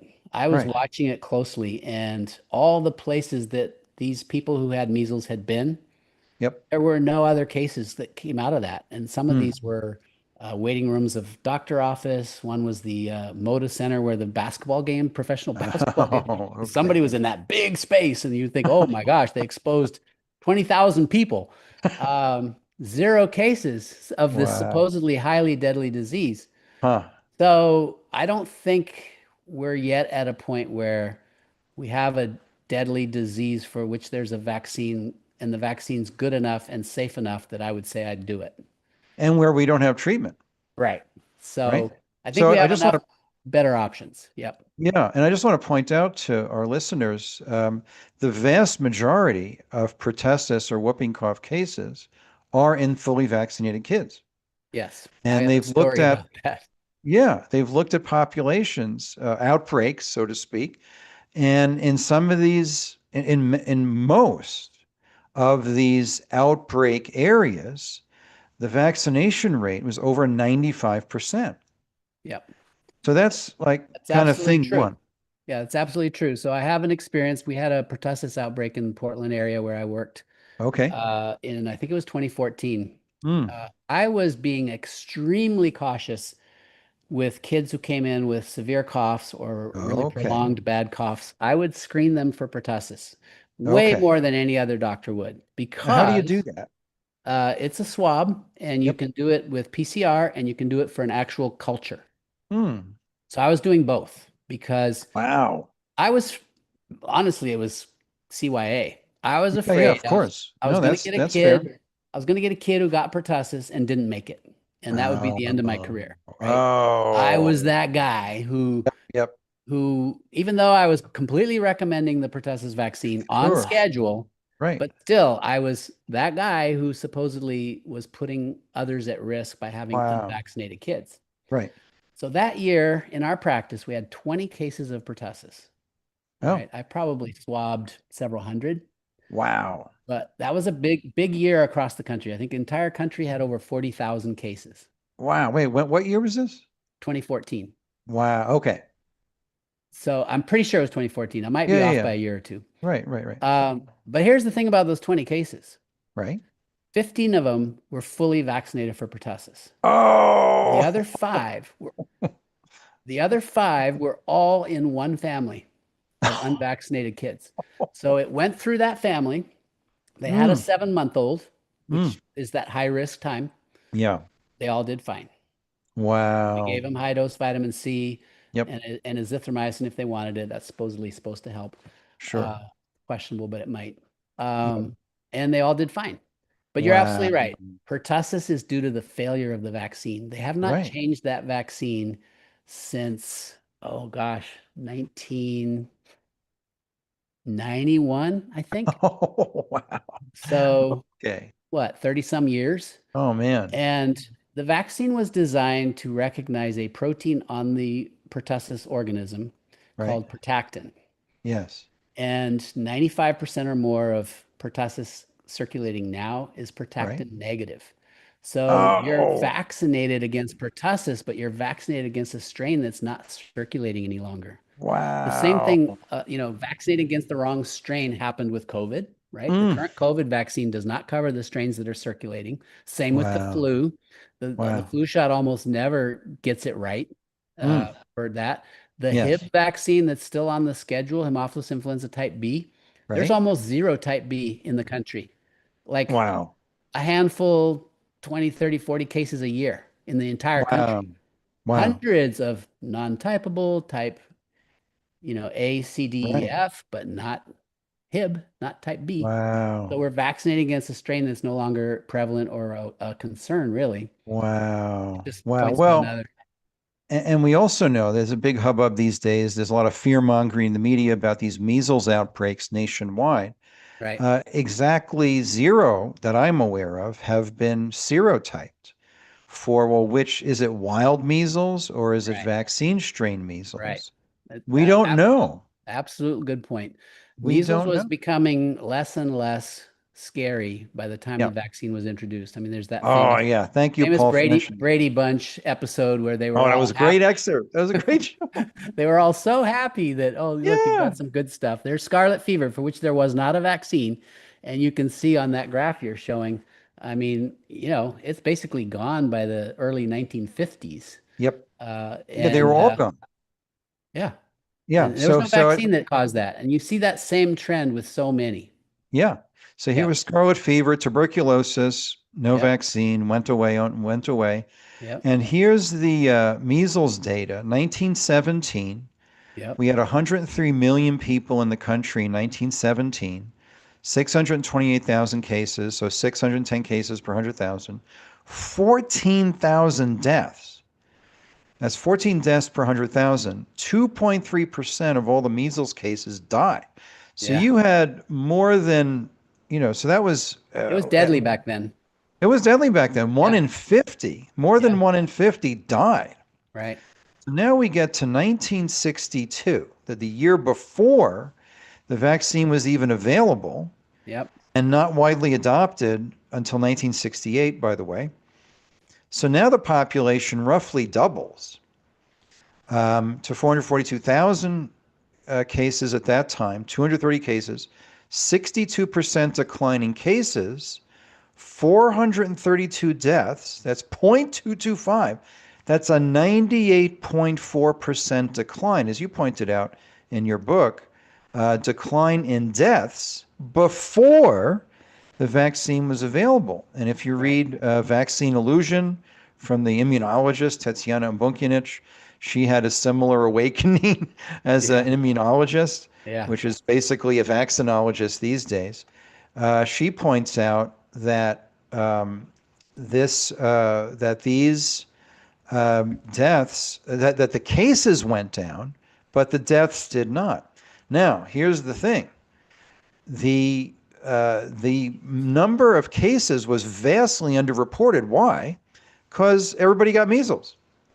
So right. in the 50s and early 60s, Measles every was kid, 100%. yeah, So if three you, and a half million estimated cases according to CDC, right. meaning every kid got the measles, Yep. which is a 300% increase in cases. So now you've got 432 deaths out of 3.5 million cases. So the true CFR, case fatality rate, is 0.012. Now that sucks if that's your kid, Right. but that is a near 100% decline in mortality before the vaccine was even available. So cases went down a lot, but Yeah. fatality had already declined. Yeah. Thank you for sharing all that because it's good to see the numbers and see that this is real It data is. and it completely eliminates this fear mongering. It should. You don't Right. need to be afraid of the measles. Uh, Right. Right. it's like 1 in a million chance it's going to kill you. Right. So, Yep. yeah, And oh, your take, Bobby Kennedy said on the campaign trail before he joined the Trump team, he's like, look, it's very difficult for a child to die of any infection of any kind if they're well nourished. It's yeah, only severe malnutrition that leads to fatality. yeah, or severe underlying health challenges. Oh, okay. I Okay. think the biggest challenge we have Michael, is, and I was on Del Bigtree's Highwire show one time, actually a Oh, couple great. times, and Yep. he asked me this question. Well, Paul, first he asked me, what would you do? And I had already gotten to the point where I would do none. And I walked through each of the vaccines as I do in the book Vax Facts. Yes. I just Yes. walked through all the vaccines and here's what would happen. Here's where we are now. Here's what would happen if we stop vaccinating. Right. Well, there are so many chronically ill and immunocompromised people now, Mm. right? I mean, we have Right. destroyed the immune systems of our population. Mm. COVID for sure, Mm. the Oh, big COVID time. shot, right? Big time. Yeah. So we now have two-thirds of our population, or at least some percentage of Yeah. our population, walking around immunocompromised. Many of them Mm. don't even know it. Mm. And then a lot of the immunocompromised are put on immunosuppressants to help deal with their Right. symptoms. But Right. now Right. they're not only immunocompromised, but they're immunosuppressed Mm. intentionally, pharmaceutically. What happens when those people get exposed to measles? Not going to Oh, be good. okay. So Okay. if we stop vaccinating completely, everybody stops Right. vaccinating, Right. there will be a period of paying the piper, if you will, Yep. until we get back to natural health. Hmm. Yeah, Now, Paul, what is and then I want to get to this lawsuit. Uh, the pro-vaccine folks, the vaccine cult, as I sometimes call it, will say, well, because we have immunocompromised people, it's irresponsible to not vaccinate. well, I just take you back to the data on the who gets sick. Oh, Okay, okay. and my data and other data sets have shown the same thing. It is the highly vaccinated who are getting sick, and it is sick people who Mm, get other people sick. mm, So yes, wow. you could catch any of these diseases from a sick person who has been Right, vaccinated, right. and you could catch them from a sick person who has not been vaccinated. Who's Mm, more likely to give you this illness? The right, vaccinated, because they're getting right. sick so much more often. Okay. But the narrative that's going to be played out in the media is going to it's corrupted. The Wow. media has been purchased by pharma Yep. and they have a message that they won't let go of. They're Mm, doubling down right now, and that is that vaccines save lives, and if you don't vaccinate, you're an idiot. right, right. But Well, what's your take on Bobby Kennedy pointing out that the drug ads are not there to sell drugs, but to control the narrative on drugs and vaccines on that outlet? absolutely. So they Mm, get all these outlets are getting the majority of their funding from pharma. And right. part of that agreement, if you will, I think it's not just assumed, it's actually spoken. And I Mm, know that from people who were in the system and left. mm, You got Del Bigtree was in that right, position. right. Mickey Willis was in that position. Yes. And several people have left mainstream uh, news or reporting or Right, whatever right. because they weren't allowed to talk Oh, about it. It was right, taboo. right, You right. lose your job. Wow. Wow. So yeah, no, he's absolutely onto something. Well, before we wrap it up, you want me to touch on the AAP? Yeah, if you could, please, if you have a moment, Paul, this is a big deal. And if you could just tell us what's going on Yeah.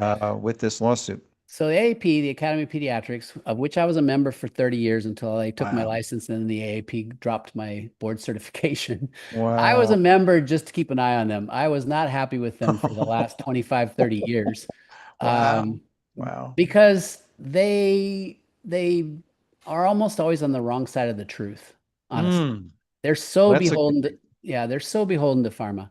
But mm, anyway, they have violated RICO, the Racketeering Influence and Corrupt Organization Act, by right. making false and fraudulent claims about the safety of the CDC childhood immunization schedule while getting funding from the vaccine manufacturers and providing Oh, financial incentives to pediatricians to achieve high vaccination rates mm, and massive disincentives, which I went through, right, mm, for those who choose not to follow their guidelines. mm, So you not only get paid well to vaccinate, but you will lose contracts and in my mm, case lose your license.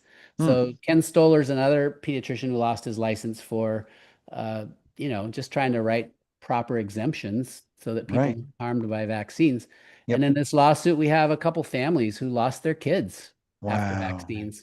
Wow. So, it's it's a it's a massive network of, I would just say, fraud. And Wow. so, like big tobacco, which was finally brought to their knees by such an act, the RICO, making false and fraudulent Right. claims about safety of tobacco, Right. the AAP is doing the same. In fact, Wow. when the CDC recently changed their schedule, what has the AAP done? They have dissociated themselves, pulled out of the CDC, Mm. and created their own schedule, which is as aggressive, if not a little more aggressive, than the Wow. CDC schedule was. Oh And, no. and this is the Wow. new schedule that the Western States Alliance and then New Mm. York and a few states on the East Coast, they are now abandoning the CDC recommendations and following the AAP recommendations. Right. So what do you think of that? This is the Western Health Alliance. Right. These more totalitarian type states have bailed on CDC and glommed on to AAP. Yeah. Well, AAP is holding firm and fast to Mm. being the main spokesperson for pharma when it comes to Wow. vaccines. I mean, they are Wow. basically a marketing arm of pharma, which the CDC was as well. Wow. Wow. Prior to RFK Jr.'s involvement in Yep. really transforming the CDC, I Mm. consider them just a marketing arm of pharma for vaccines. Wow. Wow.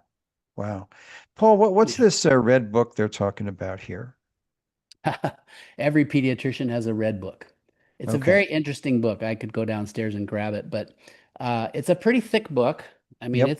it's sizable, and it covers all the diseases for which we have vaccines, but also Right. many of the diseases for which we don't have vaccines. Okay. And it is written in a very authoritative tone. This is what it is. This is what you should do. This is what Oh. you shouldn't do. Guess what? There's zero references. Mm. Imagine that. The No, the the authority that we stand by has no references. So it's crazy. they perfected, you know, daddy knows best or Mm. whatever. Mm. Uh, Trust me because I'm the authority, Mm. right? Which is what Fauci did. Trust the science. I'm the Right. science. Right. All that nonsense. Right. The AAP's been at it for a long time. Wow. It's actually Amazing. a very well done book, but you have to read it with Wow. Critically. Yeah. great wisdom and critical thinking because it isn't referenced. And Right. anytime it's involving vaccines, it's a distortion. Mm. Yeah. Wow. So, Paul, just before we end, if you would, I know you've been dealing with in your family some personal challenges with your son Noah. Yeah. And he's been on my prayer list for over a year, I guess it's been more than a year since he was diagnosed. If you just give us a clue as to how he's doing. Wow. Thank you for allowing me to do that. So, uh, spiritually, emotionally, he's doing amazing given his circumstances. Right. He's keeping a very upbeat attitude while he goes through a very difficult situation. He has an adenocarcinoma of the appendix that is very aggressive and usually fatal rather rapidly. Hmm. It was diagnosed last January or so, I think. Right. Right. Um, and I was with him in Carson City, Nevada, where he did some special treatment for it. It Yes. went on and progressed anyway. Oh, And wow. on repeat MRI, it was throughout his abdomen. It involved Hmm. his diaphragm, his bladder, his rectum, his urethra, and all over his omentum Hmm. throughout his abdomen. Wow. So it's so bad apparently that it's unsure whether it's resectable. Hmm. So what he's doing now required, if he is to be considered for the definitive treatment that might have a chance of curing him, which is Right. what's it called?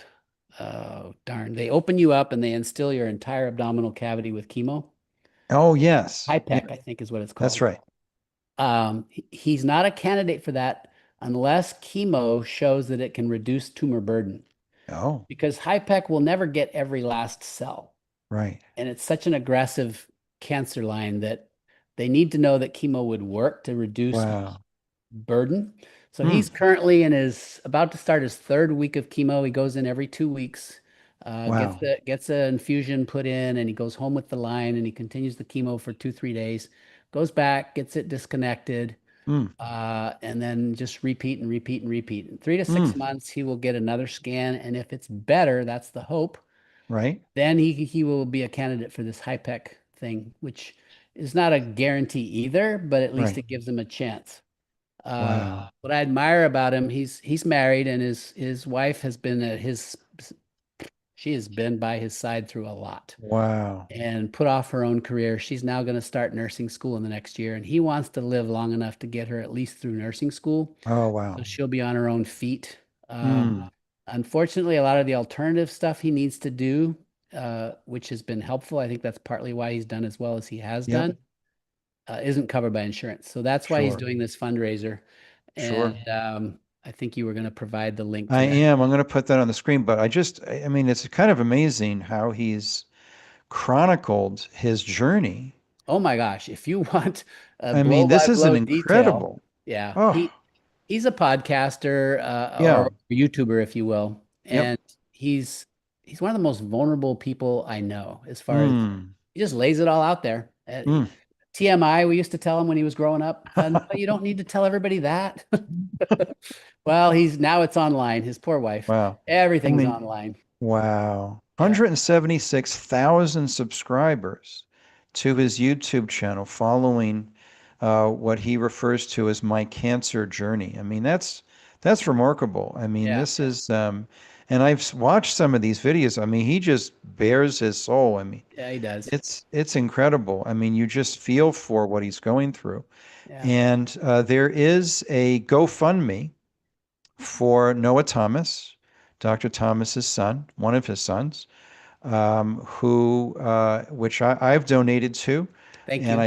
I recommend all of you do the same to cover his immense medical expenses and support his wife and just help their family. Yeah, So it's called Support Noah in His Cancer Battle. You have the link now in the chat, and I'm going to put this on our watch page as well. Please support Noah Thomas in his cancer battle. For all the treatments that are available, this isn't cheap. This is this is the expense of these things is yeah, immense. yeah. No, his And monthly cost is between 10 and 20,000 a month. oh So wow. even though he's trying to raise 45,000, he really needs to raise like 10 times that amount. Oh, easily. Oh, Yeah, wow. Wow. yeah. So just go to Noah Thomas or support Noah in his cancer battle and GoFundMe. You have the link in the chat. And wow, that's it's incredible what that he's exceeded all expectations for typical prognosis. And just I think, my sense of his channel, he's giving cancer patients hope Yeah, and also just validation. If you feel like crap and you're just in despair, that's okay. And that's it's just part of the process. So yeah. our thoughts and prayers are with Noah for his recovery and best possible outcome, and his wife, who's amazing, and your family. Thank you, Michael. And Yeah, thank you all of absolutely. you who have supported his journey. Um, it's worthy. It sure is. Yeah. It sure is. Let's see. Amy's asking, do you think your license could be reinstated someday? So the current lawsuit against the AAP, I mean, they're not the licensing people. It would be the Right, medical board. I did sue the right. medical board, and it ran it up the pole all the way to the Supreme Court, but the Supreme Court chose not to hear it. At that Mm, level, only 1% of cases get heard by the Supreme Court. And so I wasn't wow, surprised that it wasn't heard. wow. The challenge with getting my license back would be, they would have to allow us to get to discovery. And I think if Mm, we were to get to discovery, they're in trouble because there was so many malicious things oh, that were done. I mean, think about that tetanus case, for example, and the right. They just collusion. lied. Yeah, the collusion that happened between the Oregon Just Health lied. Authority and the medical board and the Mm, insurance companies and the infectious disease people. I mean, if you could get an email trail of everything that was going on at that time, mm, I mean, mm. I had massive PTSD from just being I attacked can from imagine. every different level. Oh But no, boy. I don't want my license back. Yeah. Okay. Great. I love the freedom of being able to talk to you and say that what I Yes. know to be the truth, Yes. share the facts as they are. And Yes. I think I can reach more people this way. And at this time in my Yes. career, rather than spinning through rooms one patient at a time, much as I loved it, I think Oh, I want to oh, do to the best of my ability, reach as many people as possible with the yes. Well, you information are that they doing need. that. You So are with your certainly. help, and you are too. Thank you. You bet. So, folks, vaxfaxbook.com. And please, I mean, this is amazing that this is even available. You can get both Dr. Paul Thomas and his co-author and wonderful wife, Dee Dee Hoover, to sign the book through that site, only through vaxfaxbook.com. And that really helps support their work in providing education and care to so many. So, Dr. Paul Thomas, any final thoughts to feel complete for today? I always like to leave our listeners with some hope. So, Hmm. uh, and so the hope part of it is I've got an but the hope part of it is your family, your child has an immune system, and it Hmm. is amazing. Yes. And we want to nurture that immune system and minimize toxins in every way we possibly can, because that's really the road to health. And we have to be Right. intentional about it. So, it's a journey. Took me many, Hmm. many years to reach where I am, and I'm still working on it. Right. Hmm. So a little message of hope there. Uh, and secondly, and also very important, is I hope you'll reject fear and the fear-mongering press and social Hmm. media. Uh, we we are controlled because they keep us in fear. Hmm.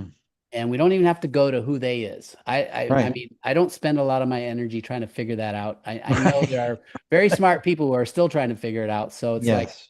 I want to live where I'm, embracing love, embracing Hmm.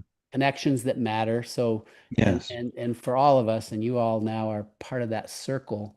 Yes. Um, Stay hopeful, get out of fear, and sometimes that requires active work in building your Hmm. faith and trust in a higher power, if you will. If you're a Christian, it's God. If whatever, Yes. uh, build on that. And it, the simple thing is focus on love. Hmm. Hmm. Beautiful. I love that. And Paul, you mentioned you were doing some consultations, you and And Dee Dee Dee. Dee, Is yes. that at No, paulthomasmd.com? go Is to that a kidsfirstforever.com. Oh, The Kids number First Forever? four. Yes. Yes. Yeah. Hmm. And there are yeah, there's coaching available there. It's the other way. We're trying to make a difference for those who want one-on-one. Yes. And I like to make a plug for Dee Dee because we made her coaching a lot more affordable, but that's not because it's less valuable. Right. Her, Right. her coaching is incredible. She coached me when Yes. I was going through my stuff with the board. Mm. She's gifted, she's Mm. God connected and guided, and yeah, she will bless you and your family and your loved ones, and I'll do Mm. my part too. I tend to do most of my coaching on the vaccine topic. That just is Sure. so in my wheelhouse. But she can Sure. Very cover much so. anything, any emotional, spiritual, Oh, wow. anything. She is absolutely amazing, and you become Mm. part of our family when you coach with either of us. Mm. That's beautiful. So there is coaching with Dr. Paul as well as with Dee Dee Hoover, mom to mom coaching, family coaching, teen, adolescent, and adult coaching is all available for you at kidsfirstforever.com. And this is and they can also get there from paulthomasmd.com. Hopefully. Hopefully, that's another website, I but mostly push Kids First Forever at this point. Uh, all the kidsfirstforever.com. other stuff is available from this website. Sure, sure. Oh, that's great. So this is kind of Paul and Dee Dee Centrals. That's great. Yep, absolutely. That's wonderful. Okay, Dr. Paul Thomas, thank you for your incredible wisdom and courage and love and support and leadership and just taking a stand for families and children in a system which is very much arrayed against them. And Yeah. as Bobby Kennedy would say, the parents are the final buffer between this medical monolith and their kids. Yeah. And you and Dee Dee have done so much to empower that final line of defense for our kids by providing hope and inspiration, education, information. I'm just so thankful for you and for Dee Dee, who I look forward to having a conversation with here as well. Thank you so much, and appreciate the time today. You're welcome, Michael. Thanks for having me on. All right. Thank you, Paul. All right. That is the awesome, I'm going to say it again, the great Dr. Paul Thomas, who we're so thankful for his ongoing work and his new book, which I have, and I look forward to finishing. Vax Facts is remarkable, and it's like if you just needed one book, there's dozens of books now, but this is a book you want to have. And please go to vaxfactsbook.com. That's the best way to support Dr. Paul and Dee Dee. And you can get a signed author's copy from both of them, which is amazing. And please support Dr. Paul's beloved son Noah in his cancer battle.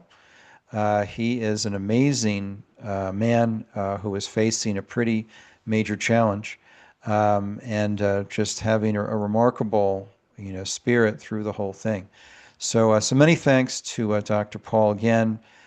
Please support and connect with his work, support his son, and really spread the word. I always think when I hear Dr. Paul, I always hear him not just speaking to us, but through us, so that we can pass along this very valuable and very solid information to others. Because that's really, education is huge. I mean, obviously, you need courage to act on what you learn. And Dr. Paul had the courage to do that. After he learned, he took action. But that's for all of us who are parents. We need to get educated, and then that can give us the courage to take a stand for our children's health. So thank you, everybody, for today. Thank you, Dr. Paul Thomas. We are definitely going to have the amazing Dee Dee Hoover on the show soon. We'll set that up. And we're going to close today, as we usually do, with a little piano music from my first career. I don't play professionally anymore, as I used to for many years in New York, but I do get to play for you on this show. So I'm going to play a little something for you. I'm not sure what, but I'll think of something. And blessings to all. And also just a reminder. Oh yeah, I almost forgot. Please join us. We have a brand new course coming up that I am teaching with one of our most popular faculty members, Dustin Strong, the very successful Texas nutritionist. And this is coming up next week. So our very first class is happening actually in 2 weeks. And this will actually, sorry, let me back up. We have our new course happening right now, Let It Flow, at michaelgaeta.com. Go to courses, and this is our new course on microcirculation as a key to health, because this is the system that underlies all other body systems is microcirculation. So we have class 2 of 3 later today. So please join us for Let It Flow. We got great feedback on our first class, and we've got 2 more classes to go.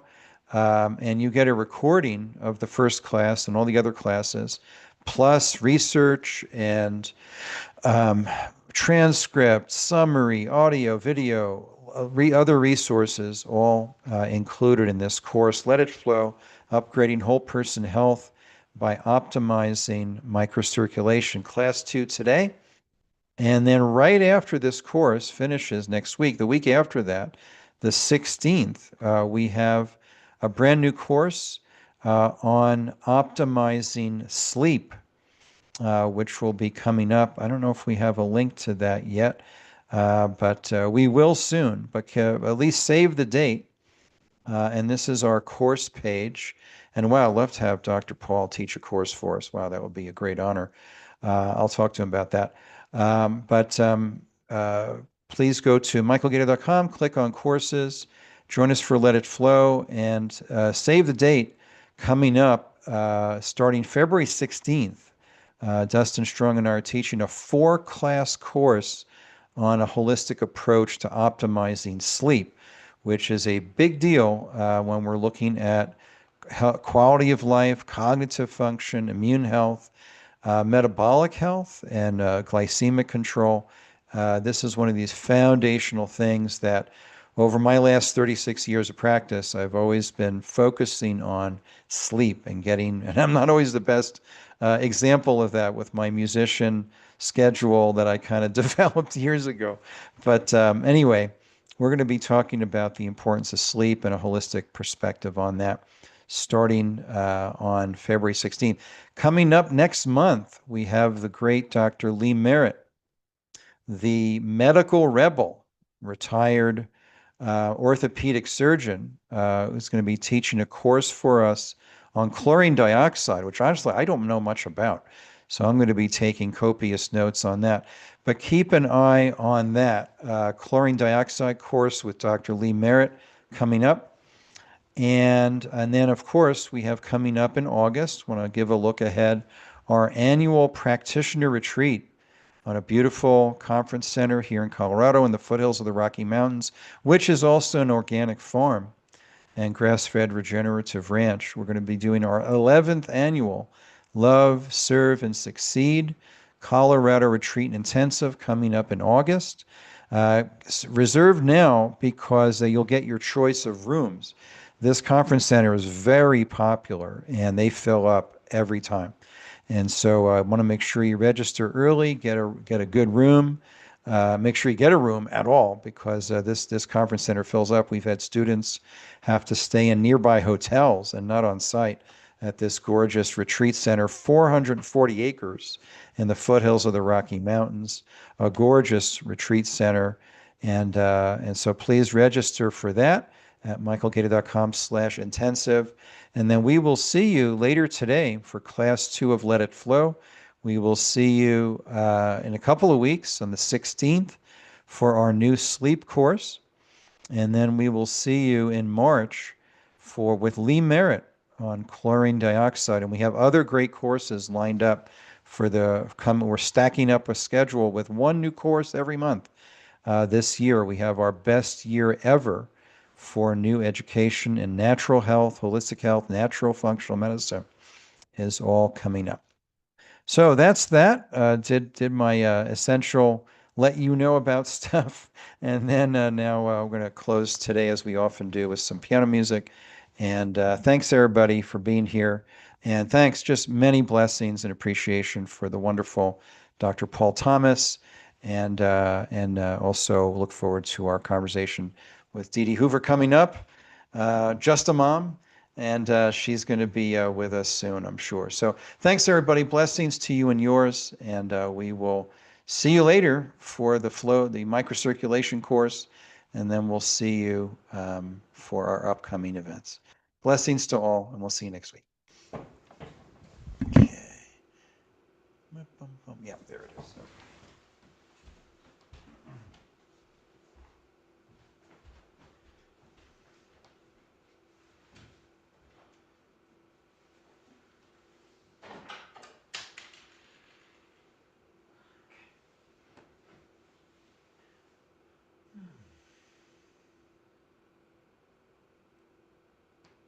All right, this is an original called Fountain.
Okay, well, Bentley wanted to say goodbye too.